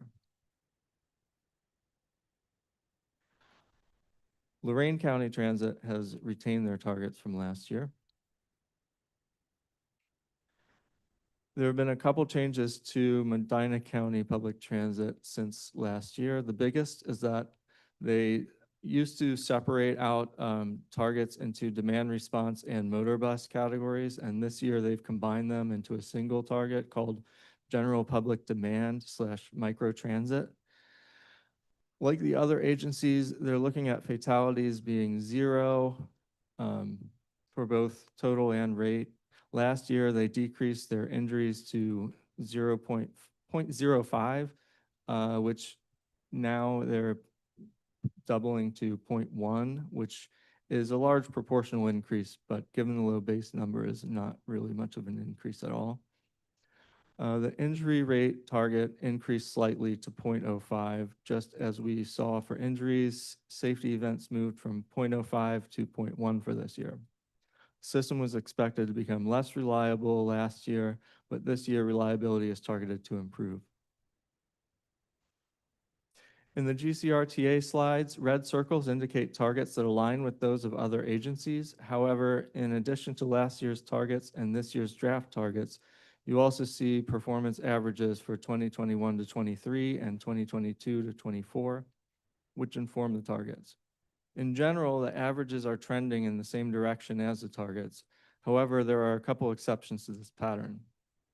Average bus fatalities have decreased from 1.3 to 1.0, while the target has increased from 0 to 0.5. The rail fatality rate has held steady at 0.01 per 100,000 vehicle revenue miles, and the target rate has been relaxed to match this incident rate. Unfortunately, average injuries increased across all 3 vehicle modes, and targets were increased in acknowledgement of this trend. The paratransit injury rate decreased from 0.55 to 0.54, indicating a greater proportional increase in vehicle revenue miles relative to total injuries. This is reflected in the 2026 target by holding it steady. Parallel to injuries, total collisions increased across all 3 modes, while the paratransit rate per 100,000 vehicle revenue miles went down from 0.3 to 0.28, reflecting a greater increase in paratransit vehicle revenue miles relative to the increase in paratransit collisions. While the collision rate of buses and with other vehicles declined, the bus collision rate with pedestrians increased slightly. Rail collisions with pedestrians increased from 0 to 0.03. This trend of increased collision rates with pedestrians is disconcerting and is reflected in targets moving up from 0 to match what appears more realistic. Overall, changes are minimal from 25 to 26 targets, aside from several 0 targets increasing to more closely aligned with observed trends. For the remaining targets, we see steady or worsening averages, with paratransit once again bucking the trend by increasing vehicle revenue miles with a lower proportional increase in major events and worker injuries. Adjustments to targets reflect trend patterns, producing more realistically achievable targets than last year's. Notably, system reliability has declined precipitously, as have the corresponding targets. Next year, we expect to see new targets for assaults on transit workers. There are only 2 years of data currently available for that measure, and the 3-year averages are required in the methodology used to set the targets. Next steps, pending board approval, the targets will be included in NOACA's Transportation Improvement Program and Long Range Plan. So again, I'm asking you to recommend the Public Transportation Agency Safety Performance Measure targets for consideration on the June Board of Directors agenda. Thank you. Thank you. Before I entertain any motion, I have a couple questions. I want to make sure I understand. So the FTA requires agencies to bring forward these targets. However, it seems kind of a little unintuitive, or correct me if I'm misinterpreting it, that the relaxing of targets would seem to be a moment in which one would question what the individual agencies are doing to meet those targets. And it's almost surprising that they are being relaxed based on data, and not that there is more investigation being done to understand why targets aren't being met. Could you speak more to that? I can't really. I think the transit agencies can probably speak more to that, but I can say that it's an acknowledgement of what's more realistic to set the targets a little bit higher, because it's after the data's come in, they've seen that whatever the targets were previously maybe are a bit harder to achieve than they thought. So I think that's generally how the standards get Okay. relaxed. Because I thank you, because there's one universe where the targets are hard to achieve, and there's another universe where actions aren't being taken to achieve the targets. And to make a comparison to, speed studies to identify speed limits, arguably the way we currently do that incentivizes people to speed and to achieve a higher posted speed limit. This almost could be interpreted as allowing unsafe conditions or lack of reliability to perpetuate, so as to create a more favorable target for an agency. Maybe it's a bit of a conspiracy theory. I don't know if there's anyone here from an agency that could kind of speak to it, but it just, if I were the layperson, I think that this would seem a bit unintuitive, and that's not a criticism of you or anyone. It's more of me trying to understand the process. Yeah, I mean, the way we use the statistics to determine what the targets are is based on a lot of past data. And for things like, system reliability, sometimes it's based on things like, the bus fleet is getting older, and it's not possible to get it more reliable as it ages. And so you decrease the targets, but you keep them within a range of acceptability for a bus that's 12 years old versus 2 years old. And so, especially in system reliability, that's a really difficult one, because over time you want it to improve, but over time your bus gets older. So it kind of diverges. And then, for injuries and stuff, it's even harder, because sometimes if you have no injuries, then one happens, sometimes the FTA says, well, you have data here, you can't keep your target 0. So there's a lot that goes into it. And since we update it every year, we make adjustments, but and RTA's is even more complicated than ours. So, Yeah. but I understand your point. It can be kind of counterintuitive. And RTA takes it very seriously. We have a 3-year rolling average. We look at it, would love it to say 0, 0, 0. But again, we have an aging fleet. Our rail cars we're replacing them. We're doing everything we can. We're not relaxing our safety standards, certainly not. But what we are doing is reflecting reality. I mean, I think the addition of transit violence against operators is going to increase, because we're recognizing that is an issue as well. Thank you, and I appreciate that. And Mr. Ullman, you had said that the system reliability, that's the one you want a higher number on, correct? Sorry? The system reliability metric, that's the one where we want a bigger number. Everything else, so you want the lower number. What I mean, essentially, and not to speak at length about my own family, but you know, I have a cousin who relies on paratransit, and here the system reliability is one. I mean, it's hard to think of where we're basically acknowledging that the system's unreliable. So I think that kind of calls the question of what's being done to increase reliability. I understand how, to your point, how the data sort of inform data, but my bigger question sort of beyond this specific action item is going to be, what are we doing to help improve reliability for people relying on something like paratransit in Cuyahoga County, when this seems to, this could be viewed by those individuals as basically ceding that and acknowledging that we accept unreliable paratransit service. So that's just a bit of commentary. Is there any other discussion, since I kind of jumped into comment or into discussion? Go ahead, Mary Beth. I guess I have to defend paratransit. We are looking at a new fare system. We are looking at new scheduling software. So we're really working on that. That is one of our metrics that we're tracking every quarter on improving our reliability. Thank you. And I have a family of very opinionated uncles, so I'm just trying to make sure that I understand what's going on here in preparation for the next cookout. Go ahead. The other deceptive thing about this measure of reliability only takes one narrow band into consideration, which is major mechanical failures. And so for a thing like paratransit, you might have a reliability issue that has nothing to do with the vehicle's mechanical failure rate, and that's the only thing tracked here. And so if you want to like this really doesn't take in reliability, like system reliability as a whole. You could have a passenger disruption, or you could have a disruption for all kinds of reasons that makes your bus run slow. But here it's just, what are the distance between breakdowns? Gotcha. Okay. Thank you for that Because clarification. these are safety targets, so it's, it's not a safety issue if the service is slow or. Sure. Yeah. So is there any other discussion? Hearing none, is there a motion? So moved. Is there a second? Second. All in favor? Any opposed? Okay, the motion is approved. Thank you. Thank you. And thank you for answering my questions.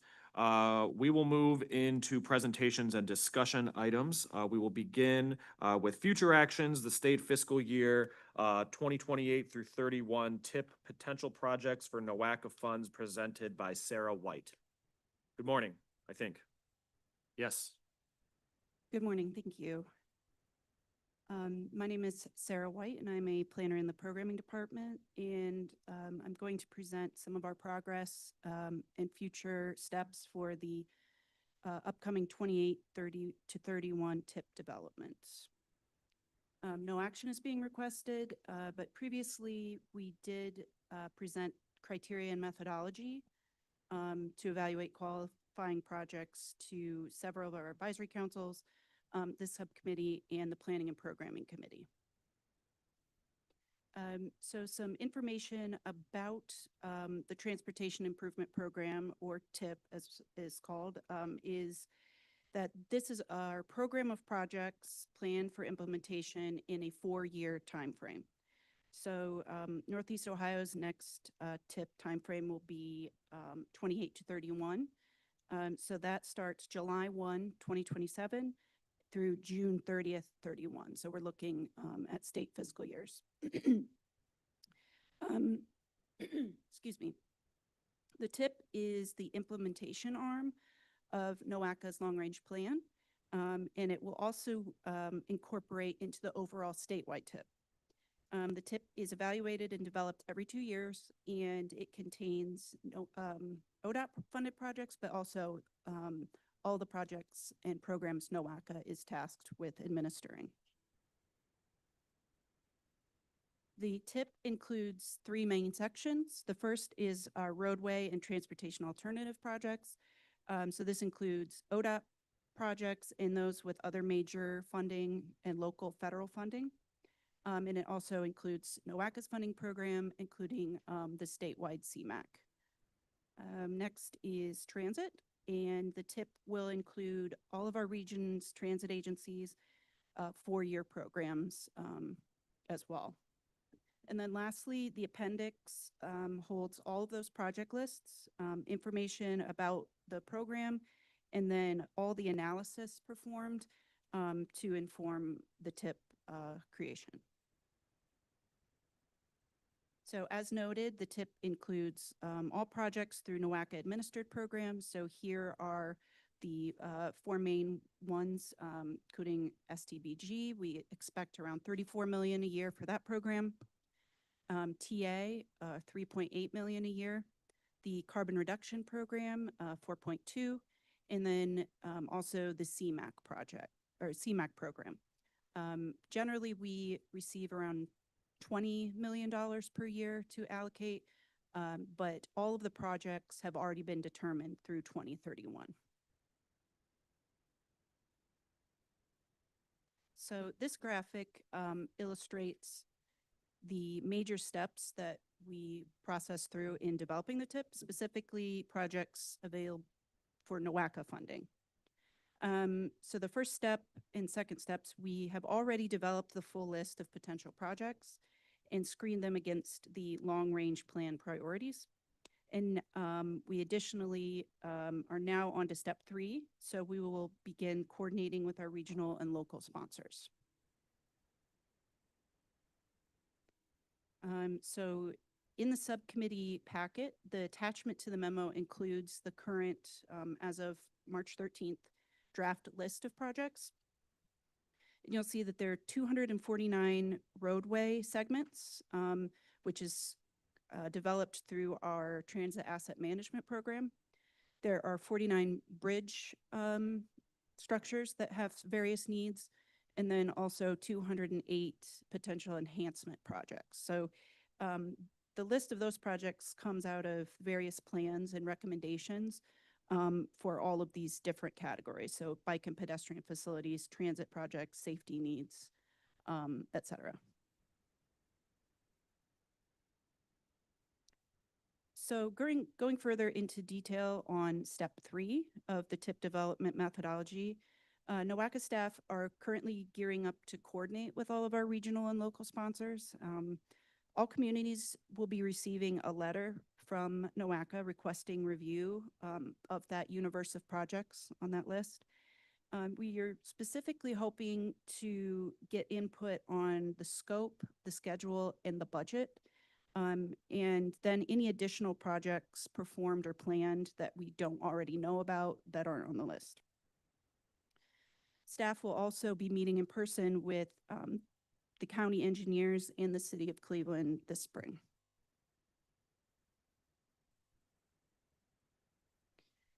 So again, the universe of projects will be available to communities and project sponsors on our website, and it will be updated as needed.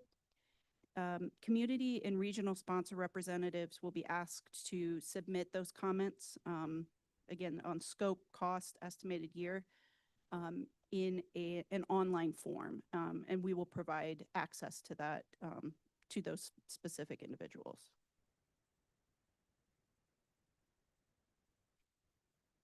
And then just reviewing our next steps for those steps 4 and 5 of the process.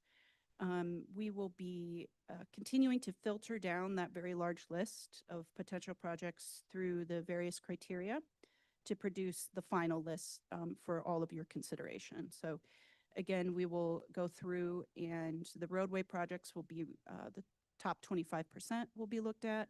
We're also going to make sure that we look through the current tip and other plans to ensure that they're not already completed, and then reviewing against state safety and congestion and transportation alternatives and other regionally significant projects. So looking forward at the next steps in our schedule, we will be working with the Transportation Subcommittee to look at those regional projects over the spring. And once we review and discuss with all of the counties and communities, we will begin to have that final list of recommendations for review. So we expect to take that to the Planning and Programming Committee in July, and then the Executive Committee in August, and then to the Board of Directors for approval in September. And then towards the end of the year, our staff will work with the project sponsors and really get into more detail on the projects that are being funded by NOACA funds to look at the scope, schedule, and budget. And that's all I have this morning. And if anybody has any questions, I'm happy to answer. Go ahead. Good morning.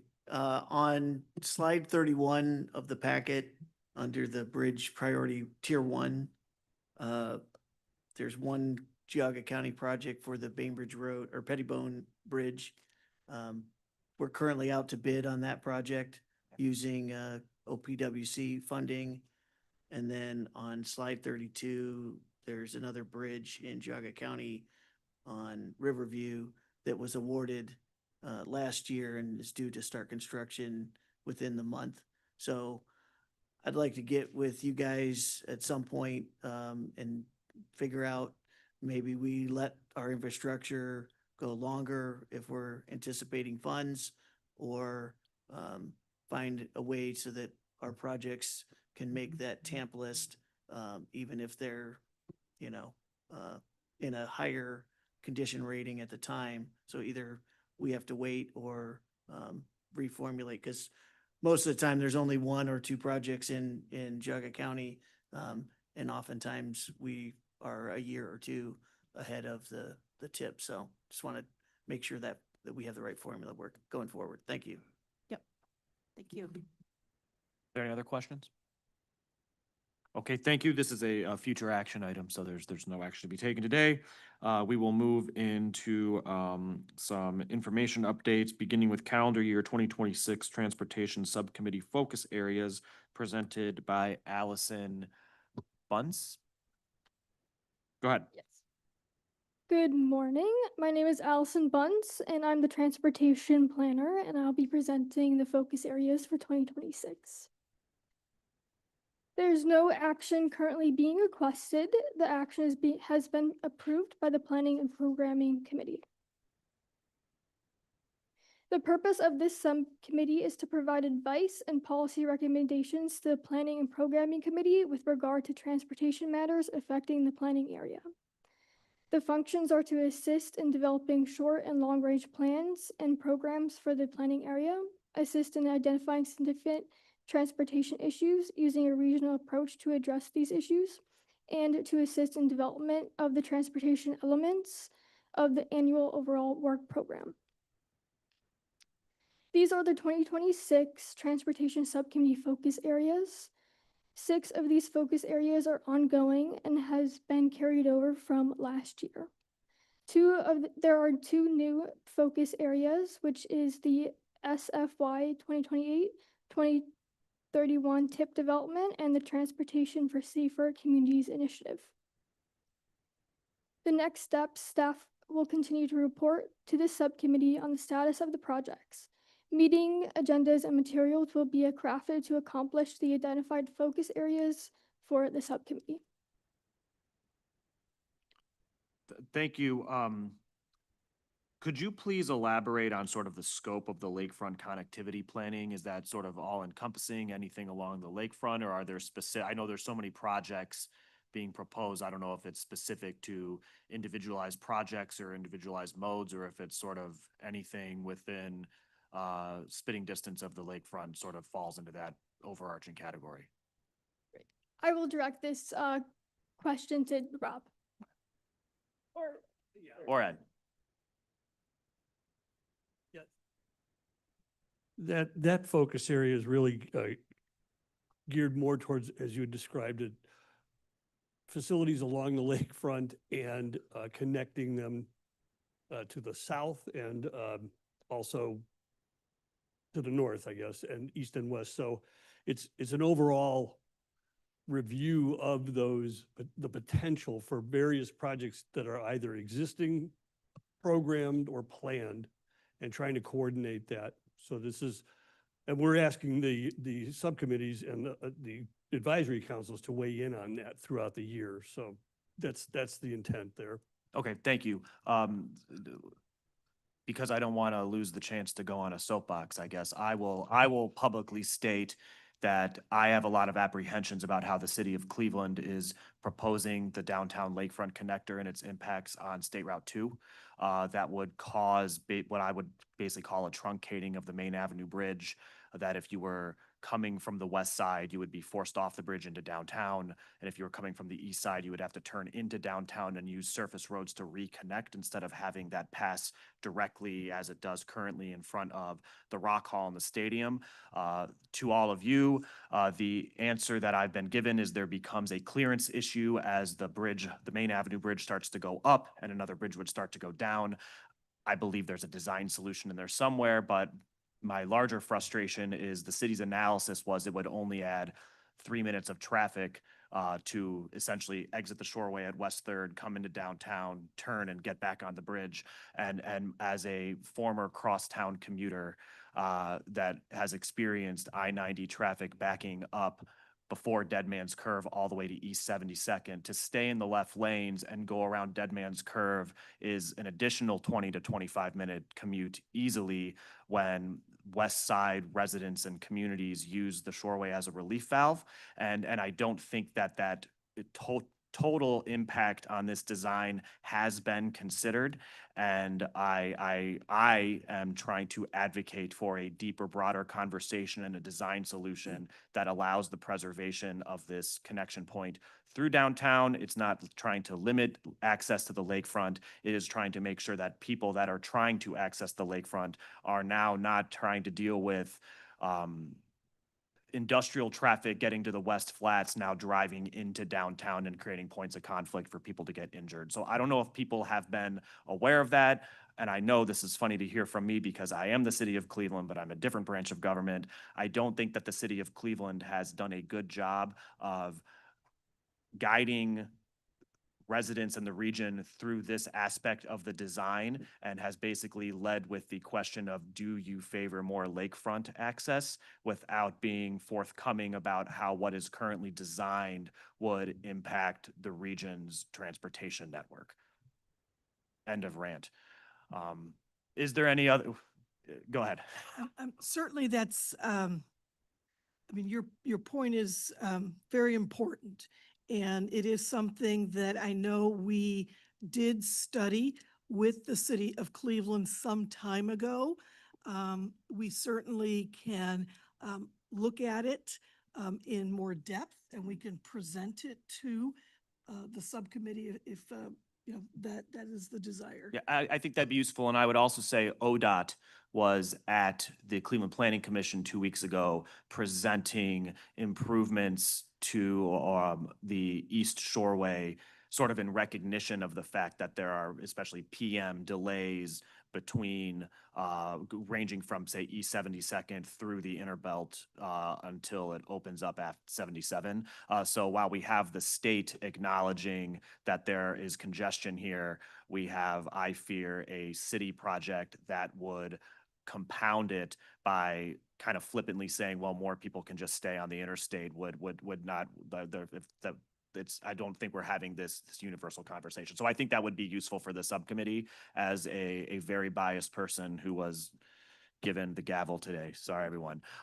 Is there any other discussion about anything within the scope of this information presentation? All right. Hearing none, thank you to both of you. And we will move on to the street supplies update by Sam Schweikert.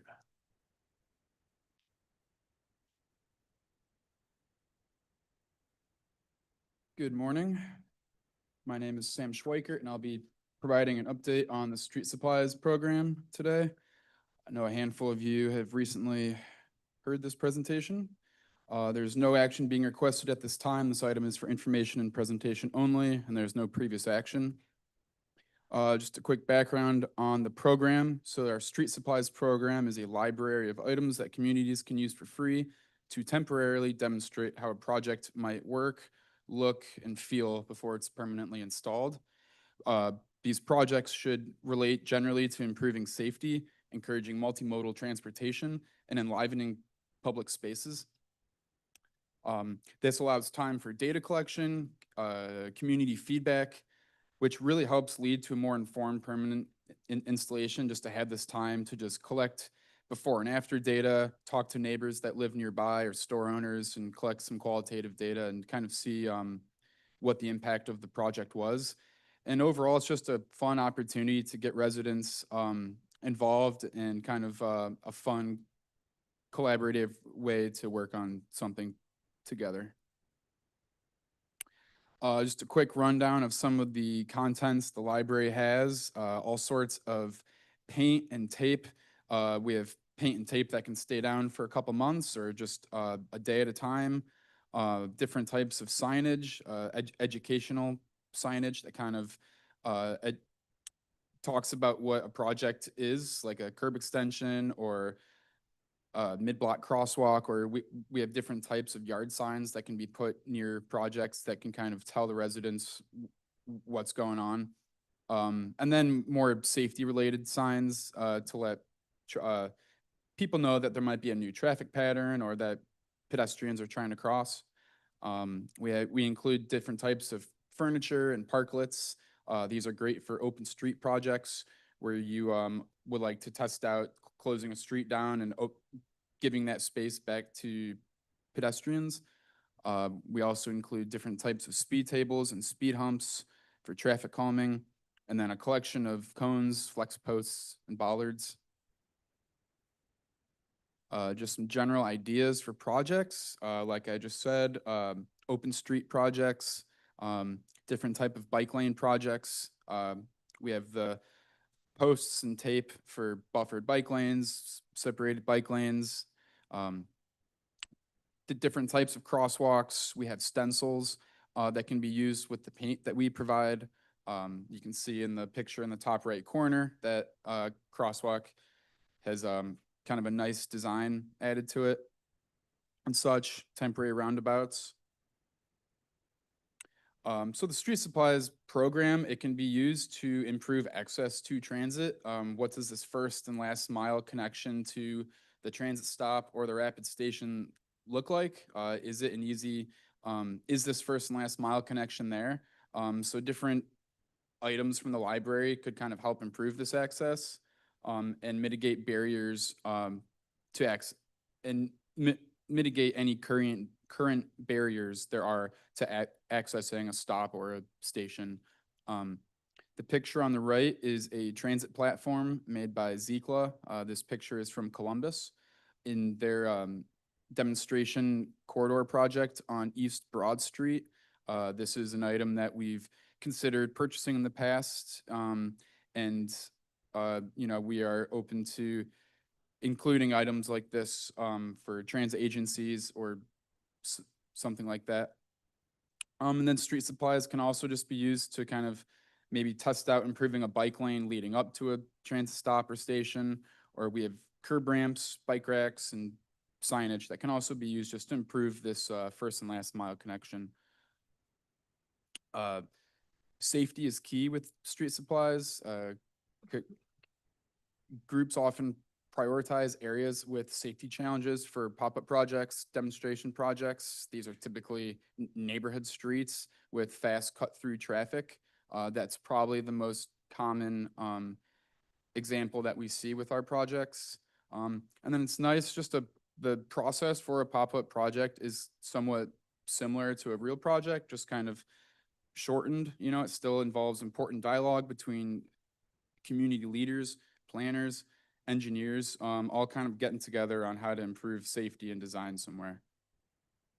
And then by providing temporary opportunities for people to cross the street or use a bike lane, this latent demand for safe facilities becomes much more obvious. Specific to bike and ped, we have, like I said, we have a lot of different materials and supplies that can really help do a temporary enhanced crosswalk or paint a bike lane. It can be used to improve, support, increase safety. And then, like I said, we have all the paint, delineation, and symbol stenciling for crosswalks and bike lane symbols.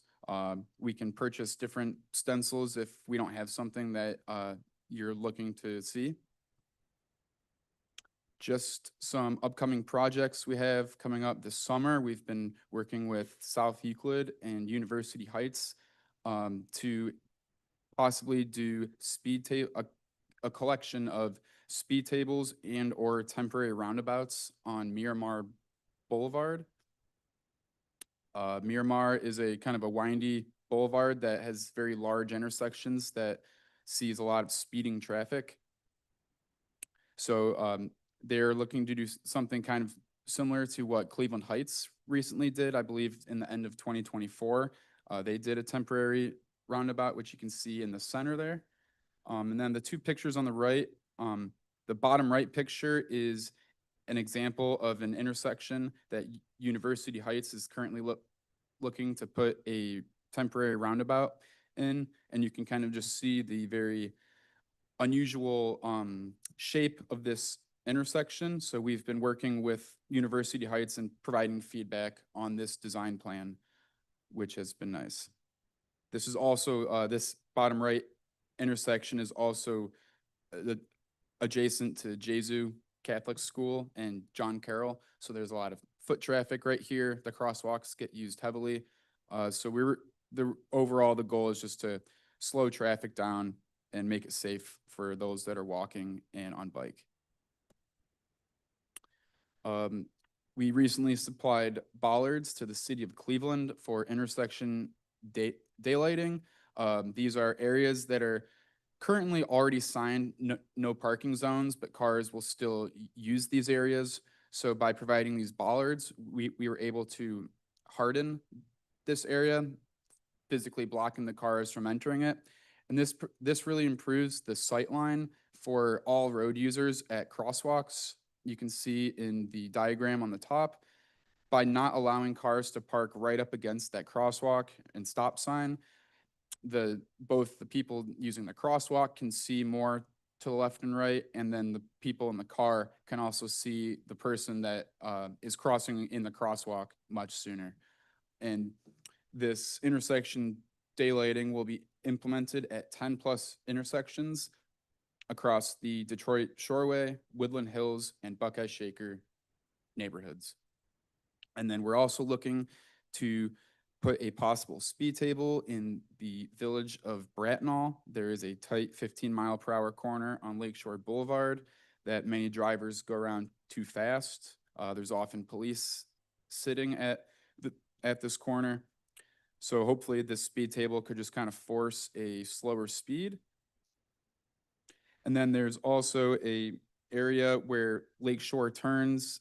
Many folks stay straight thinking they're staying on Lakeshore, but it's actually going on to Burton Ave. So they are looking to possibly install a speed table on Burton Ave to slow down the speeding traffic on this smaller residential street. Measuring impact. We received data from a 2024 project in Cleveland Heights that show, and this put speed tables down on two areas where there was known speeding. And from the data we received from Cleveland Heights, you can see in the diagram in the bottom left that they indeed brought down the average speed in these two areas, brought the average speed down to either at or below the speed limit, which was the goal of the project.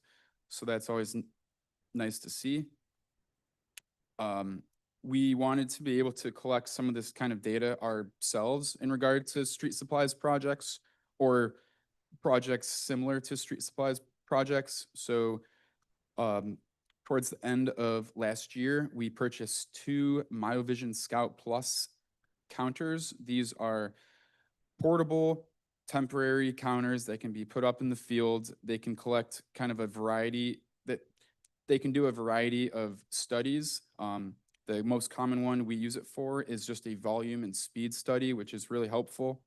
You can kind of see kind of what the output of that sort of looks like in that in the bottom left graph kind of breaks speeds down by type of car and such, gives an average speed for type of car, and so you can really kind of break it down to understand what the problem is.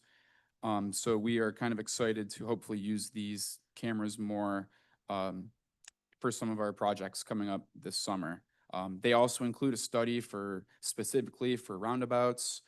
They include a study for trails, so we could put one of these kind of on an off-road type of trail. So they kind of give us some flexibility.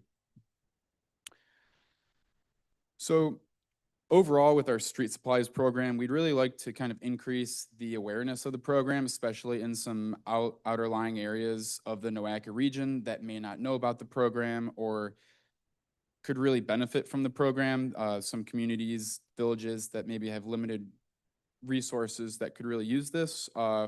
We would just like to try to get the message out to them.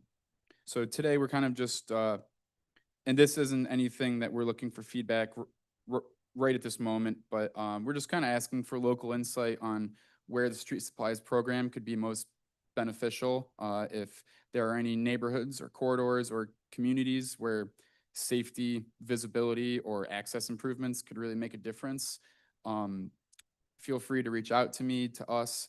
We just want to know if there's any other groups we could be reaching out to, and kind of just how we could use street supplies to support any local plans that are going on in your community or and such. So just something for you to think about. The budget for the combined bike and pedestrian and street supplies outreach campaign is $21,160 for fiscal year 2027. And NOACA will continue to share information about the program in order to increase participation.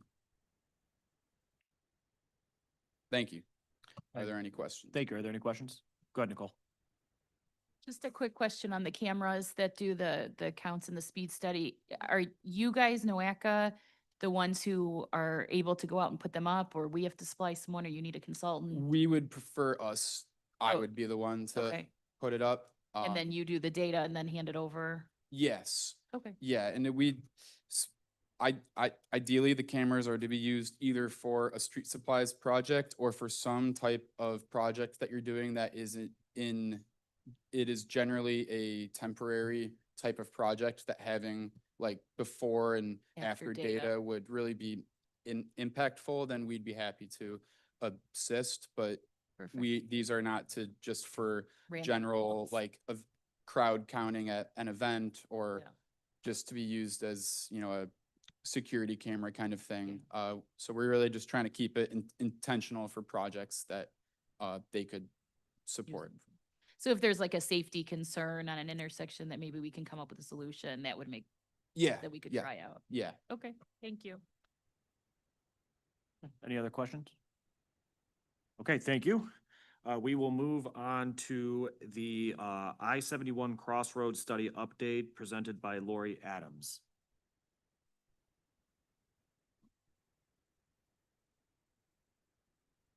Good morning. So I'm here to talk about the I-71 Regional Crossroads Study that's been going on for probably just about a year now. This study is a 9-mile segment of I-71, and it's bounded by Pearl Road, US 42 at the north and the west, West 130th to the east, and Center Road, State Route 303 to the south. NOACA has partnered with ODOT District 3, ODOT District 12, Cuyahoga County, Medina County, City of Brunswick, City of North Royalton, City of Strongsville, the Ohio Senate, and the Ohio House of Representatives for this study. HDR is the consultant that's completing the work, and DGL Consulting Engineers, which is where I am from, we are managing the project on NOACA's behalf. So we've been working on, like I said, we've been working on this for about a year. The work that we've completed to date, there's a project website that's been created and is being hosted by NOACA. There's been technical advisory committee and stakeholder advisory committees have been held here at NOACA. Public meetings, we've had one set of public meetings that have been held, which presented existing conditions for the study area, and it gave the residents a chance to voice their concerns. The consultant is currently working on public comments from the meetings that came from those meetings. We're working on a frequently asked questions document. It will be uploaded to the project website very soon. And an existing conditions report has been prepared and it's in the final review process. Here's a little information, a little more information about the project. Project map, as we talked about the boundaries there. So there's been a lot of previous studies along I-71. Many of you probably know many of these. And this goes back to 1984. So this segment of I-71 has been a point of concern for a very long time. We're hoping that we're planning that this study will complete that and we will have solutions to these problems. HDR did a lot of crash analysis. As you can imagine, the more traffic there is, the higher the crash information that we received.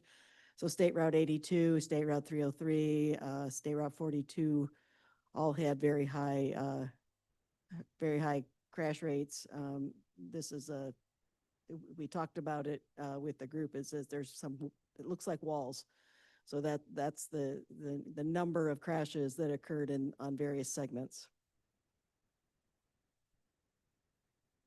Here's a little more information. 2,175 crashes in the 22 to 24 summary period. 23.4% are injury, and there was one fatal. Most of the crashes are rear end or left turn angle, as can be expected with heavily traveled corridors. So the initial work has identified some areas of concern. If you've driven the area, you'll know that the State Route 82 interchange and Howe Road is very congested a lot of the day. But there's been some other areas along the way that have been identified. The point of the study is to try to address as much of these as we can. So the way that the traffic congestion has been evaluated so far is that we've had current traffic counts. We've had year 2050 traffic forecasts driven by population forecasts. HDR has been using Transmodeler, which is a traffic analysis software. ODOT provided drone videos on a Tuesday in September to try to isolate or see the congestion that people have been talking about. And they've also done a helicopter and more videos on a Tuesday in September. It didn't show always the congestion that we were hoping for, but as you know, traffic is, it is what it is, and one point in time is not what it is always. We looked at travel delay and intersection scoring. Most of you are probably familiar with this type of thing. But this was a way for the public to understand better what level of service A through F really means. And in this situation, because it's an urban area, level of service D is acceptable. Sometimes that's hard for the public to understand. That doesn't sound good to them. These are kind of hard to see, but these are the existing traffic conditions based on the information that was had at the time that was included in the public meetings. Green means good. You could see a lot of yellow. There's a few oranges and reds that are popping up in there. And this is for 2025 AM PM. And then we looked at 2050 into the future. You can see that more reds and yellows have popped up. And what we found is the most congested area, 10% of the vehicle miles traveled and 35% of travel delay in the study area is in one corridor, and that is the State Route 82 corridor and the northern part of Howe Road.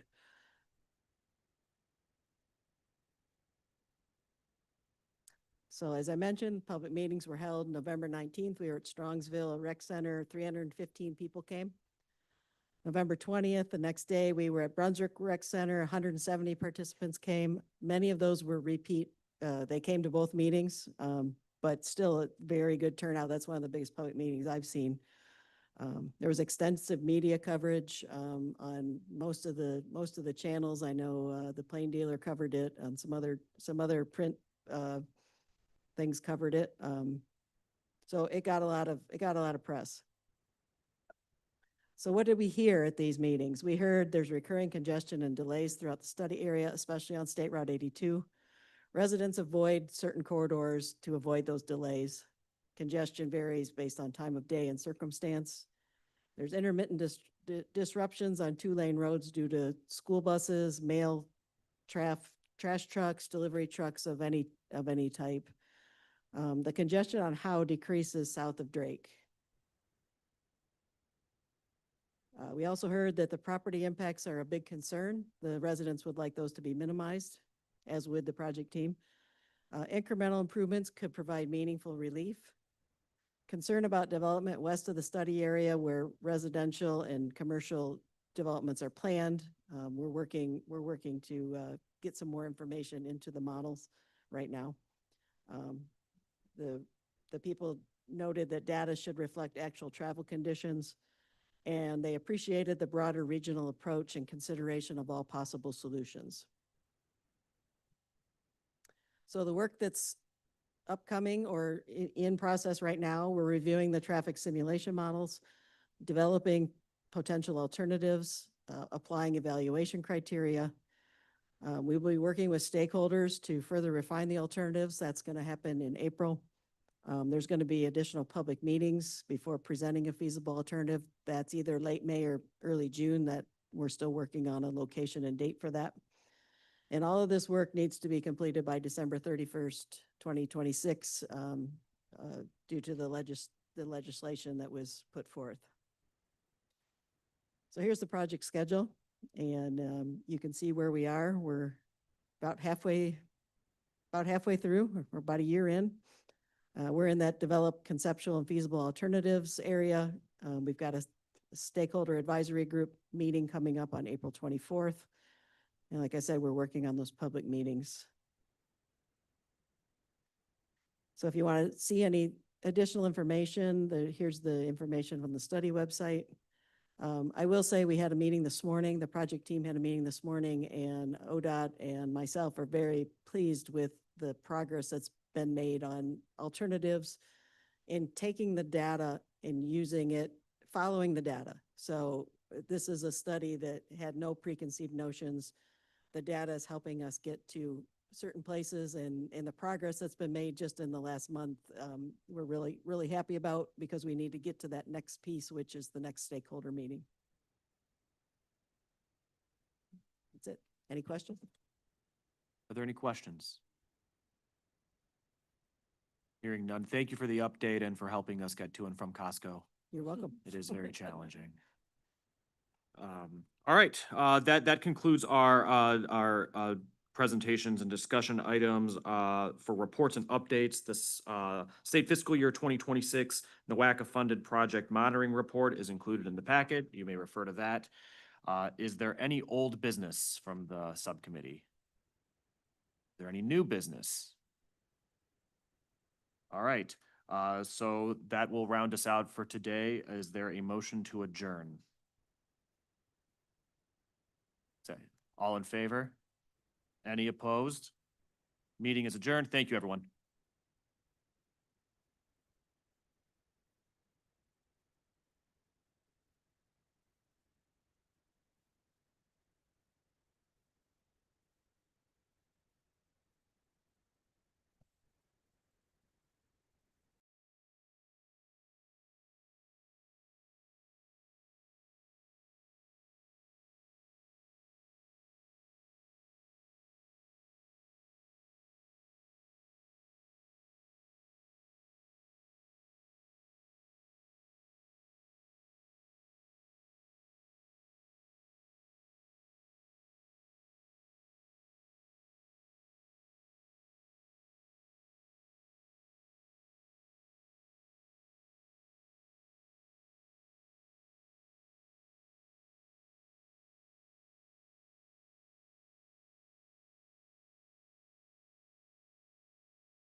requirements of Ohio's open meeting law.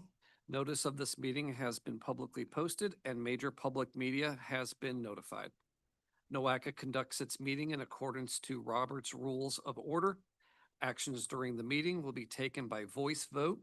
If any member feels the need to abstain from any vote due to a conflict of interest, he or she should state their intention to abstain when the matter is introduced by the chair for presentation for the record. Subsequently, that member shall not participate in any discussion of the matter for which a conflict exists. According to Robert's rules, absence from a meeting does not require a member to abstain from voting on the minutes. If there is a member that still wishes to abstain, he or she should state their intention for the record. For the benefit of our guests from the public and the recording of this meeting, please be sure to speak into the microphone. The microphone can be turned on and off using the button on the top of them. Are there any new members who would like to introduce themselves? Please. Hello, everybody. My name is Nick Agans. I'm an alternate for Jason Boyd, who is the Lake County Administrator. I work for Lake County Stormwater Management Department as a stormwater tech too. Nice to meet everybody. Thank you.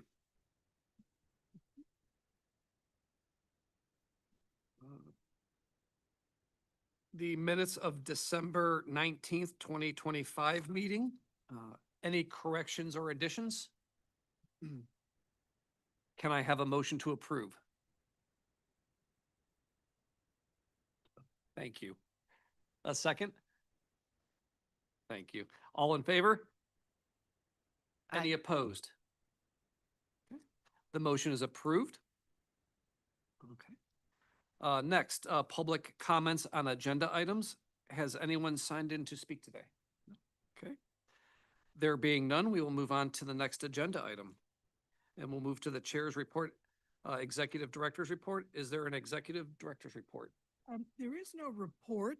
Good afternoon and happy Friday, but there is an announcement that we had some schedule changes for future meetings. So because board meetings were altered in June and September, it did have consequences for the subcommittee meetings. So just noting that they are different than we were originally scheduled. So subcommittee meeting was June 26th. Now it's the 12th. September was the 18th. Now is the 25th. Those notices have already been sent to your calendar, so you should have them, but just wanted to bring that to your attention. So that's it. Thank you. I did receive those email updates. There are no action items for today's meeting. So we'll move on to our presentation and discussion items. We have future action in the Medina County 5-year facility planning area boundary and prescription update with Sarah Stanzi.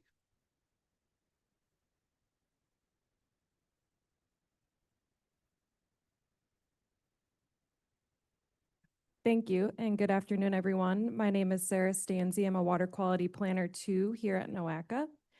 And today I'm going to be giving you a progress update on our Medina County 5-year update. No action is requested at this time. This item is being presented for information and discussion, and there has been no previous action. So to just start with a brief overview, these countywide 5-year updates give us the opportunity to review FPA boundaries and prescriptions in coordination with DMAs and affected jurisdictions across the NOACA region. Through this process, we realign boundaries, update boundaries and prescriptions, and we do this to better reflect realistic infrastructure planning, prevent conflicts, and incorporate a more recent goal of ours, which is to reclassify local prescription areas, which I'll discuss more shortly. As you can see, our 5-year update schedule here. For Medina County, we are actively working on this update and plan to bring it forward for action in June 2026, and then to the NOACA board meeting in September 2026, pending recommendation. Also in September 2026, we plan to kick off the Lake County 5-year update with completion expected within fiscal year 2027. So just reflecting on our last update with Geauga County and with this update in Medina County, I realize that these have been more prescription-focused updates, And so while we are thinking at this regional scale, I also wanted to briefly explain some of the rationale we've been using to evaluate and update prescriptions, specifically the difference between default prescriptions and local prescriptions. So our default prescriptions represent the 5 primary categories of wastewater treatment options shown in this table, which comes directly from Clean Water 2020, our 208 plan. This legend is used consistently across all FPA maps. I think you all have seen this legend on a map or in our plan. And so I'm going to briefly go through each prescription category, starting with currently sewered areas. These areas are shown in yellow on our maps, and these are areas where existing sanitary sewer service and adequate treatment capacity exists at a publicly owned treatment works or POTW. It's important to note that not all properties in these areas are necessarily connected yet. Some may still rely on on-site systems, but Clean Water 2020 specifies that those systems must be abandoned when sewer service becomes available and accessible. That determination is handled by local public health districts, not NOACA, and it is laid out in Ohio Revised and Administrative Code. Next are areas that are currently sewered by a communal system. These are shown in gray. These involve small-scale treatment facilities serving multiple properties. While relatively limited in our region, Clean Water 2020 states that these systems should also be abandoned if connection to a centralized POTW becomes available. Moving on to sewers expected within 20 years, shown in orange. These are areas that have anticipated demand and capacity for sewer expansion, often due to development pressure or failing on-site systems. Inclusion in this category reflects intent, not guarantee of future sewer service. Then we have limited sewers expected within 20 years, shown in blue. These areas have lower confidence in near-term development. While capacity may exist, demand is uncertain and on-site systems are often functioning adequately. Sewer extension may occur eventually, but it is not likely in the near term. And then finally, for our default prescriptions, areas served by on-site systems, shown in green, are those areas where sewer extension is neither planned nor allowed. These are typically rural areas, areas where on-site systems can support expected growth, or areas where sewer extensions are not planned. And so moving on to our local prescriptions, these are shown in red on our map. These were originally created to allow communities to define exceptions to the default categories. In Medina County, for example, the Medina County Sanitary Engineers local prescription within the Medina County FPA stated that sewer extensions would occur only in consultation with affected jurisdictions. However, that coordination already happens as standard practice. So we've reclassified these areas using the default categories based on current conditions. So some are now currently sewered, sewers expected within 20 years, limited sewers expected within 20 years, or areas served by on-site systems, whatever is most appropriate. In Sharon Township, as you can see, this screenshot is taken directly from Clean Water 2020. So in Sharon Township, local prescriptions previously indicated the desire for no sewer expansion. And after looking at our permit to install map and GIS sewer line data, some of these areas that were prescribed as local prescriptions in Sharon Township have already been sewered. Sewers may be expected there, or there's potential for sewers to be extended there. So to better reflect this reality, many of these areas were reclassified. Additionally, some jurisdictions like the city of Wadsworth, Wadsworth Township, and Guilford Township had local prescriptions in their FPAs, but there were not clear definitions within Clean Water 2020 of what these local prescriptions really meant. And so we worked with DMAs in those areas to reclassify the local prescriptions as well. And so the summary of this and the transition away from local prescriptions is really just an effort to make our 208 maps more clear and useful for DMAs, Ohio EPA staff, local public health district staff, engineers, consultants, and NOACA staff too. So now I'd like to focus on our Medina County update process. Since our last meeting, we've been working through several steps simultaneously. Earlier this year, we distributed draft FPA maps to additional DMAs and affected jurisdictions. Since then, we've been receiving feedback and signed approval forms while continuing to refine updates in other areas.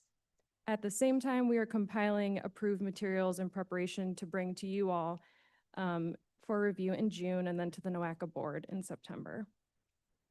And I just wanted to highlight a few examples of our coordination and give you an idea of the work that we've done.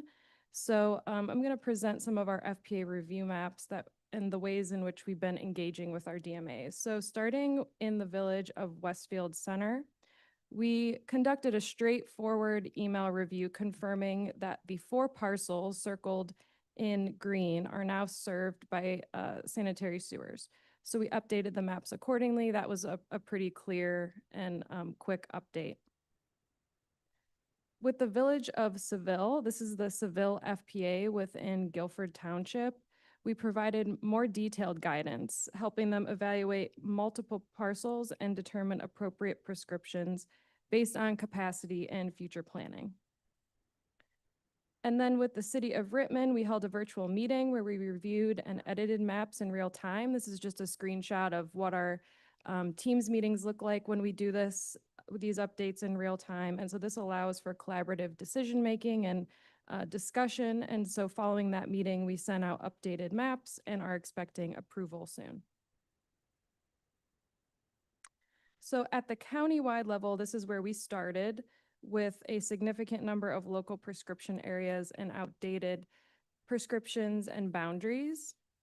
And now this is where we are, those areas having largely been reclassified back into the default categories. In total, we have reviewed and updated the FPA boundaries and prescriptions for over 3,000 parcels. And so just to give you an idea of where we are now, we have received sign-off for 15 jurisdictions within the Medina County FPA. An additional 6 jurisdictions required no updates at all, so we consider those complete. So that brings us to 21 jurisdictions complete. We currently have 7 jurisdictions that are in process. Most are in active discussion, and 1 we are awaiting final approval. And then finally, we have 3 jurisdictions that we are still working to get in touch with. So in addition to the mapping updates that we've done, we've had several broader discussions with Jeremy Cinco and Ben Romine as we've updated the Medina County FPA specifically. One key topic that Jeremy brought up is how to track updates between 5-year cycles. So this is something we are experiencing with NURSD right now. There are some areas where we are tracking updates that we will need to make in the next 5-year update, but we don't really have a set process to do this. So we're exploring options like submitting the changes via email, a form on the NOACA website, or even an interactive mapping tool. And we plan to bring this to future DMA roundtables for feedback.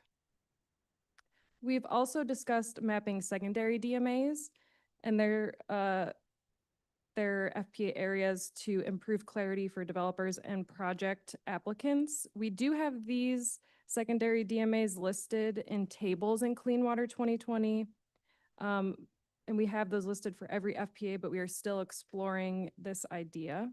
And then finally, Jeremy and Ben provided a map early on in our update process for Medina County. This is a screenshot of it shown on this slide. And as you can see, it includes current service and potential service areas and potential extension areas. This approach was very helpful in guiding updates, and it's something we recommend as a best management practice. So those are just kind of things that we've learned along the way. Looking ahead, our next steps are to finalize maps for the remaining jurisdictions, distribute updates for review, request final approvals, and bring the completed update to this subcommittee for action in June. And as always, pending NOACA board approval, we will then transmit the update to the appropriate agencies and submit them to Ohio EPA for certification by the governor. So thank you very much. Thank you, Sarah. It was a lot of work going through all those parcels. Definitely. All right, we'll move on to the information section here, and we have a calendar year 2026 subcommittee focus areas. And that presenter is Sarah Mulligan. Another Sarah. Hello, everyone. Thank you. My name is Sarah Mulligan. I am Manager of Environmental Planning here at NOACA. So this will be rather brief. We're going to go through our focus areas. So there's no action requested at this time. This presentation is for information only. And these items were previously reviewed and approved by the Planning and Programming Committee.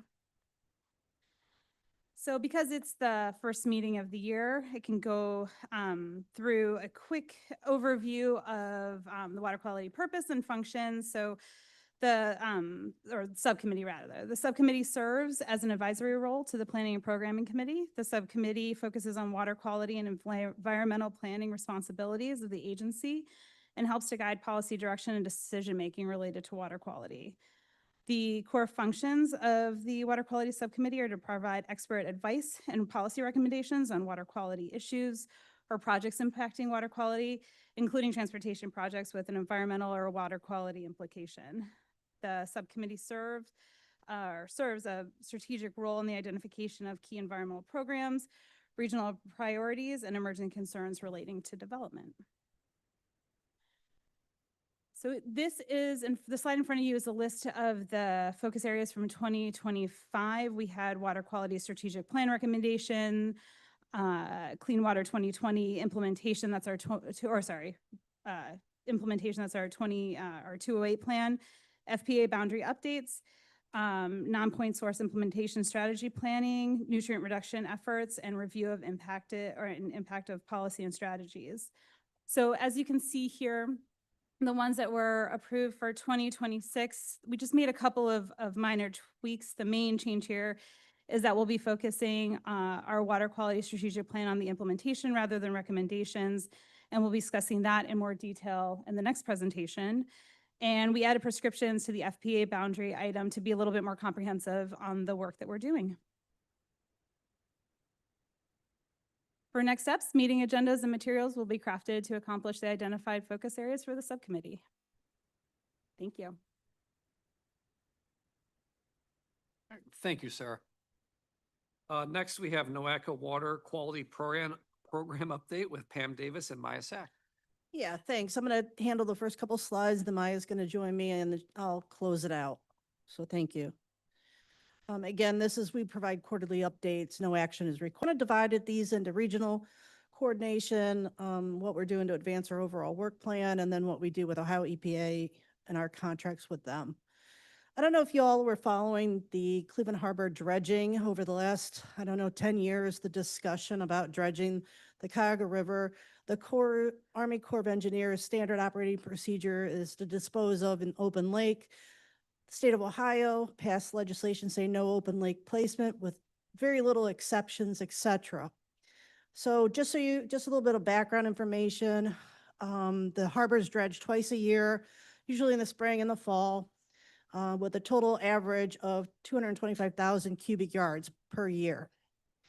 So in 2023, the U.S. Army Corps issued what they called the Interim Dredge Material Management Plan.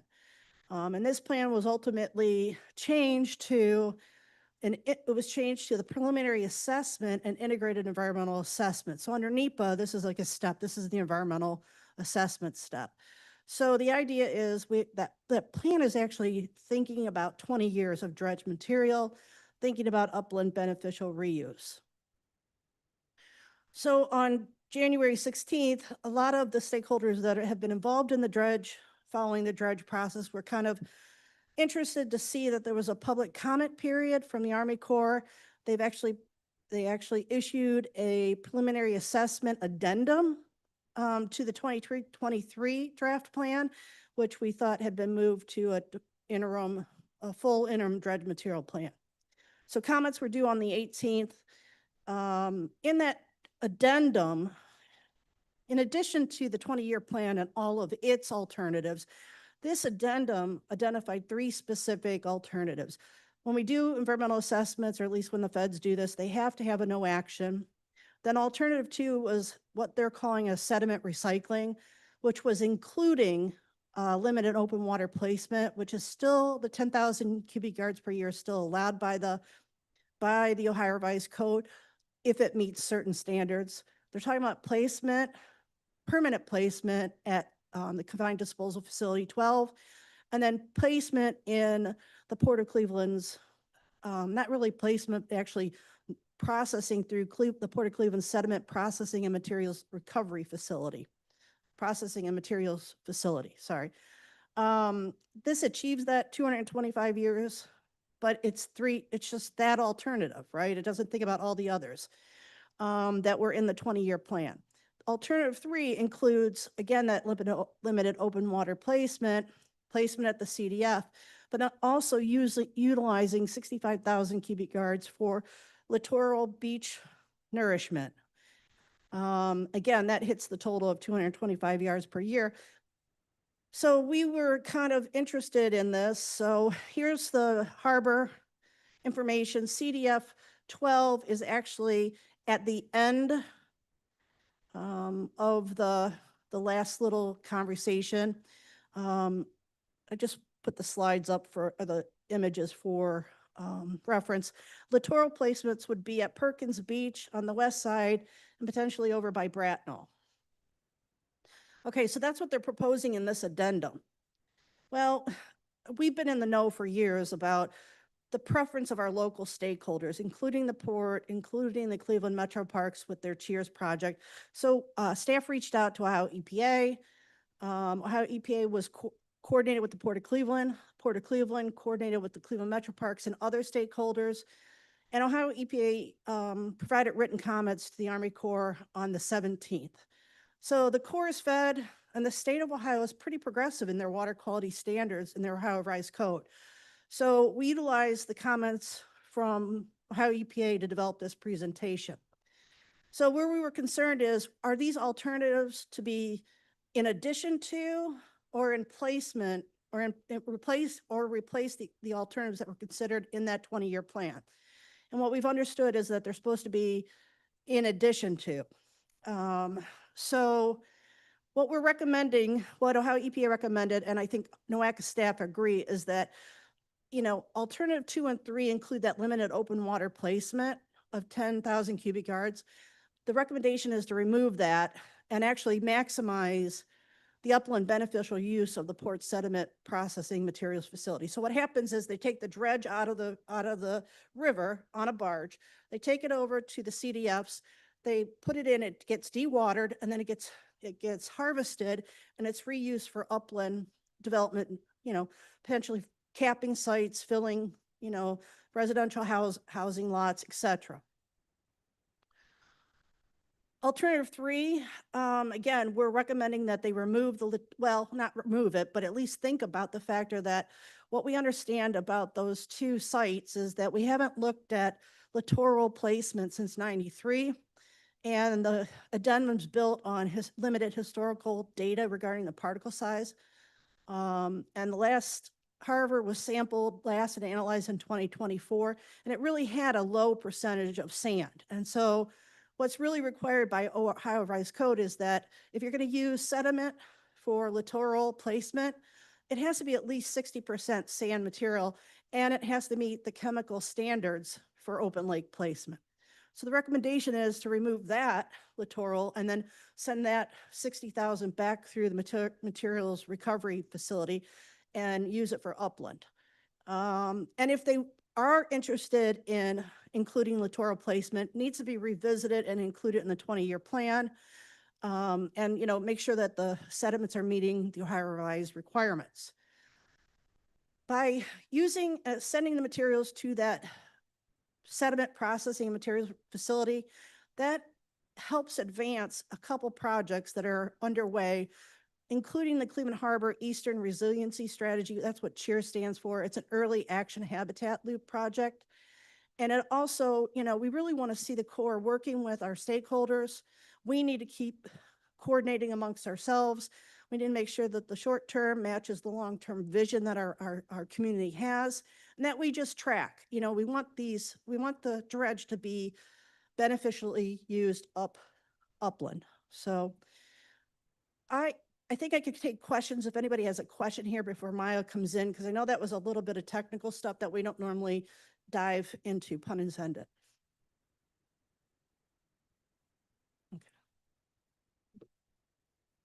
If I can just make a quick comment, Pam, I'd love to connect with you offline to just see how Cuyahoga Soil and Water could better support that beneficial use upstream, because we have plenty of it, plenty of places in Cuyahoga County. Think about all the houses we've torn down that we could fill Mhm. those basements, with reuse and not, yeah. And depending on the quality of that material, remediate some of those sites that have not been well taken care of for some decades. So we'll chat. Thank Okay, you. Thanks, Kristen.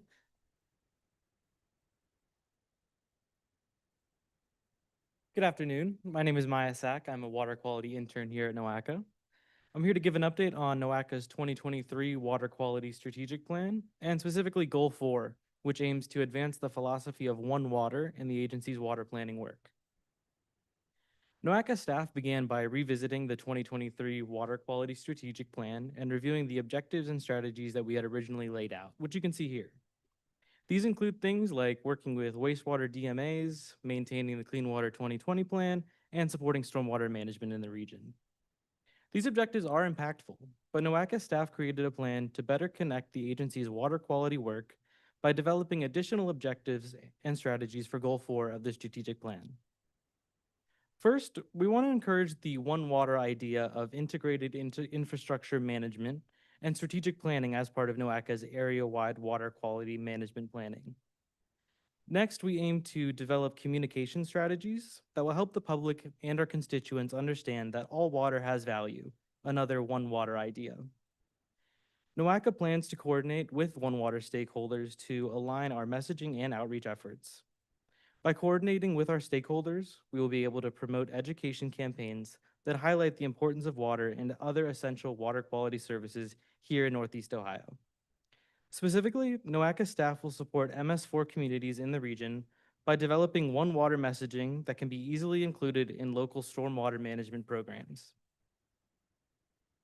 Speaking of MS4 communities, Ohio EPA's MS4 general permit expires on March 31st in just 11 days here.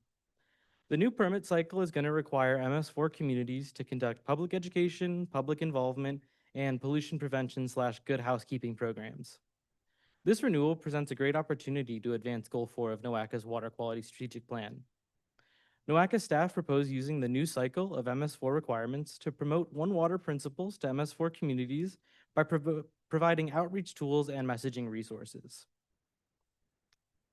In developing this refined approach, NOACA staff has met with several regional partners, including the Freshwater Institute, the Cleveland Water Alliance, the Northeast Ohio Public Involvement Public Education Work Group, the Cuyahoga Soil and Water Conservation District, and the Lake Erie West Council of Governments.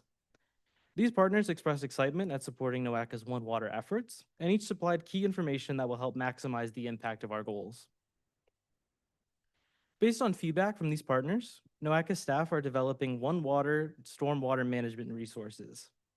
These resources will include best management practices for MS4 communities and the minimum control measures for public education, public involvement, and pollution prevention and good housekeeping. The guidance will also be tailored to specific TMDL pollutants so that MS4 communities can find the most impactful BMP for their watershed. Through this approach, MS4 communities will have additional resources to create their stormwater management plans, and NOACA can use the opportunity to advance the philosophy of one water through the agency's water planning work. We look forward to giving future updates on this exciting project. Thank you, and back to Pam. Thanks, Maya. So I think many of you are aware that the municipal separate storm sewer system, the MS4 permit, is a 5-year permit cycle, and that just because it expires doesn't mean it goes away. It just is in continuation until Ohio EPA issues the next round of it. And so in that conversation, it's kind of timely for our One Water. This is kind of our implementation of our water quality strategic plan, trying to connect our interns' skills with advancing a goal and actually providing service to our member communities. So I mentioned overall work planning efforts. We continue to support the areas of concern in our region. Staff has been attending and actively participating in the Black River Area of Concern. They met on the 17th of February. They only have one BUI remaining, and it's based on benthos, and the sampling has already been evaluated, and a final removal packet to recommend removal of this one. It's kind of restoring the beneficial use, that we can take that off the list of what is keeping the Black River from being removed as an AOC, and then that'll be the next step, to take it off as an AOC for restoration. We've got 3 sub-watershed plans happening in Lorraine County, with the Chagrin River Watershed Partners taking the lead. And then they're asking for online surveys. So if you'd like a connection to that link, I can provide that. And I think I provided it in the memo. And then Kristen, your staff are fantastic in that they held the 2026 symposium. They also held an advisory committee training for new members that Sarah Stanzi and I attended. We know that we have 4 BUIs remaining, but that symposium of 156 people, not 1,000, but 156 people in attendance was exceptional, great energy. One interesting thing, we heard from a tribal representative, AOC, about toxic turtles and the cultural connection. That was really interesting. The slide or the image on the right is the attendance at the Slovenian National Home. If you haven't been there, that's kind of an interesting facility.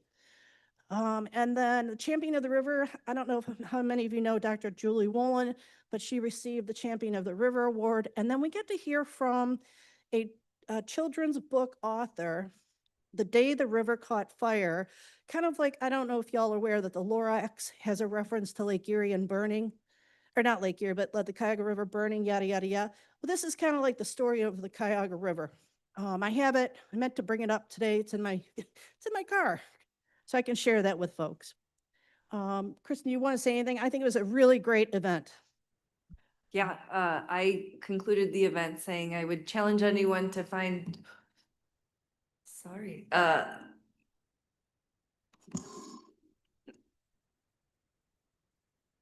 a better AOC in the Great Lakes than ours. I think a thanks to my team for putting that on. They helped make a lot of that happen, but our AOC members are really what drives it. We have the largest AOC in the Great Lakes. Most are maybe around 8, 10 members tops, and we have 25. So a lot of different partners to manage, and we span through Summit County as well. So it's thank you, Pam. I'm glad we got some promo there. No, great, 156 people, it was great. Yeah. It's great. And the energy, I think, is what you're talking about, including the bangs we were hearing from the forging factory nearby. Yep. So, after an AOC's delisted, restored, what are the next steps? Well, we always have TMDLs. We always have pollutants that we have to reduce from the stream.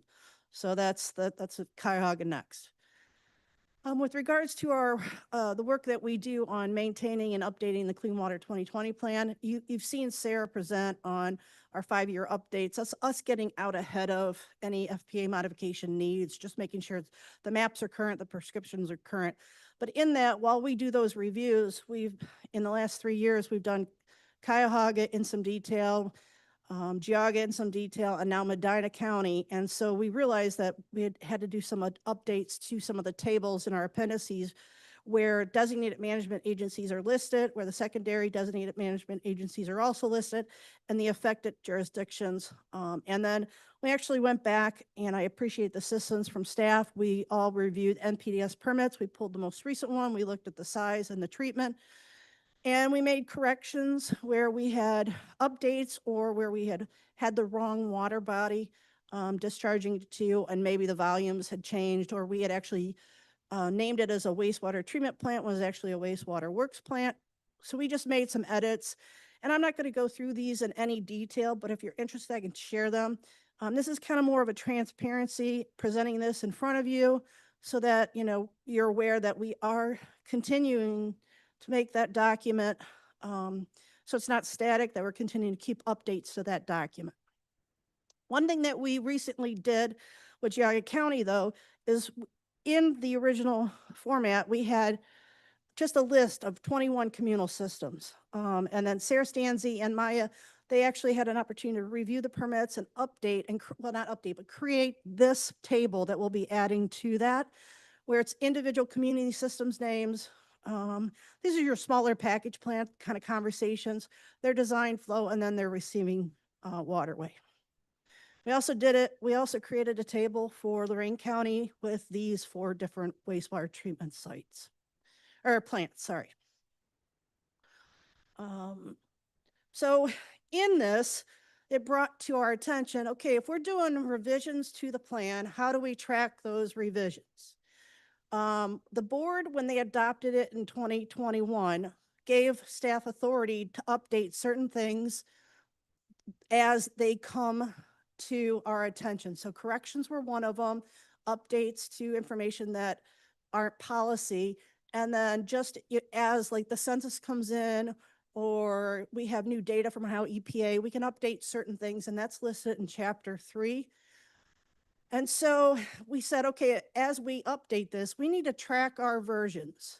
And so what we're going to be doing is only posting the current version on the web, and then we'll have the older versions. Now, these are not these are not procedural, these are more administrative corrective kind of conversations. We'll hold the revisions, but we'll have a tracking sheet in the front that shows what happened in each revision. And so this is just, this again, transparency that we're going to, the first version is going to be the landscape design one that we set up. Last year, I brought to you a portrait. I reformatted it to portrait because it's much easier to manage that way. And now I brought additional updates for chapter 2. We're going to do we've got some chapter 6 updates, and now we have these table updates, and then we're going to create a version 3. So hopefully that is good management from our end. And then, as you know, we continue to be engaged.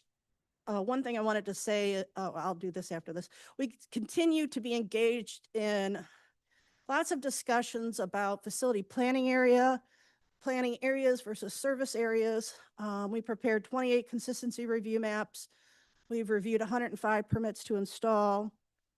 Today we were on a call with a development project out in Carlisle with a split FPA between Elyria and the Lorco Phase 1. We have a couple meetings coming up with Lorraine County and North Ridgeville about discussions about the identification of 2 regional facilities and the potential of a creation of a new wastewater treatment plant on the west side. So we have a category in our work that is wastewater negotiation kind of conversation. So we're very active in that process. And then mark your calendars. We just got confirmed that Walter Aris from Ohio EPA, and I'm sorry, the woman's name is blanking on me, from Miami Valley Regional Planning Commission.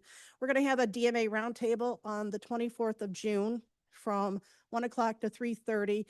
Walter's going to be giving a presentation on data centers and the NPDS permits and any updates from Ohio EPA, which I hope will include the MS4. And then the woman from excuse me, Miami Valley is going to be talking about a study that they did about wastewater treatment operator recruitment and the need for additional skilled services. So how do you get people to want to come work at the wastewater treatment plant? So we continue to do this work through our grant agreements and contracts with the Ohio EPA. We've submitted our draft versions for the next fiscal year, and we'll continue to update you on the work that we do. Thank you, Pam and Maya. Next, we'll move over to our watershed activities roundtable discussion. Are there any updates? Keep it short. I'm just joking. I'm joking, but go on. No, just want to follow up on a couple things. First, I want to make you aware that I've been in talks with our modeling department at Ohio EPA, and they've been working with US EPA. I don't know, some of you might be aware, the state has a state nutrient mass balance study that they do, and they update every 2 years. My discussions have been in getting the area-wide FPA data incorporated into that study. So they're really looking for areas that are sewered.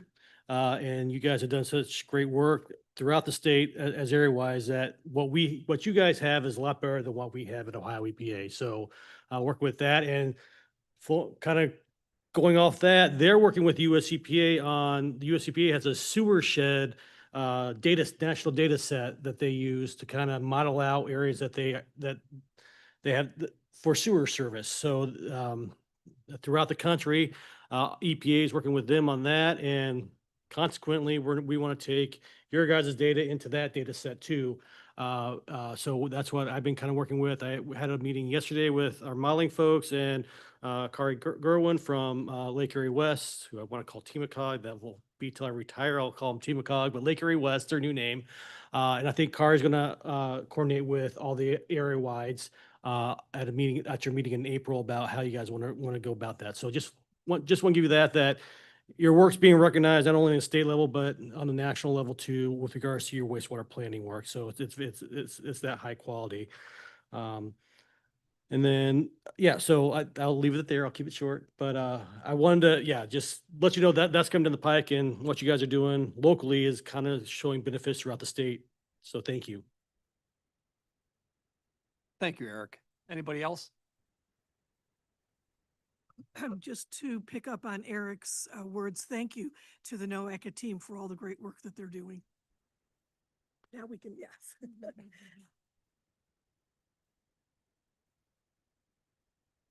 If there's no more discussion, we'll move on to old business. Is there any old business? Hearing none, we'll move on to new business. Is there anyone have any new business? All right, hearing none, I will move to adjourn the meeting. Can I have a motion to adjourn, please?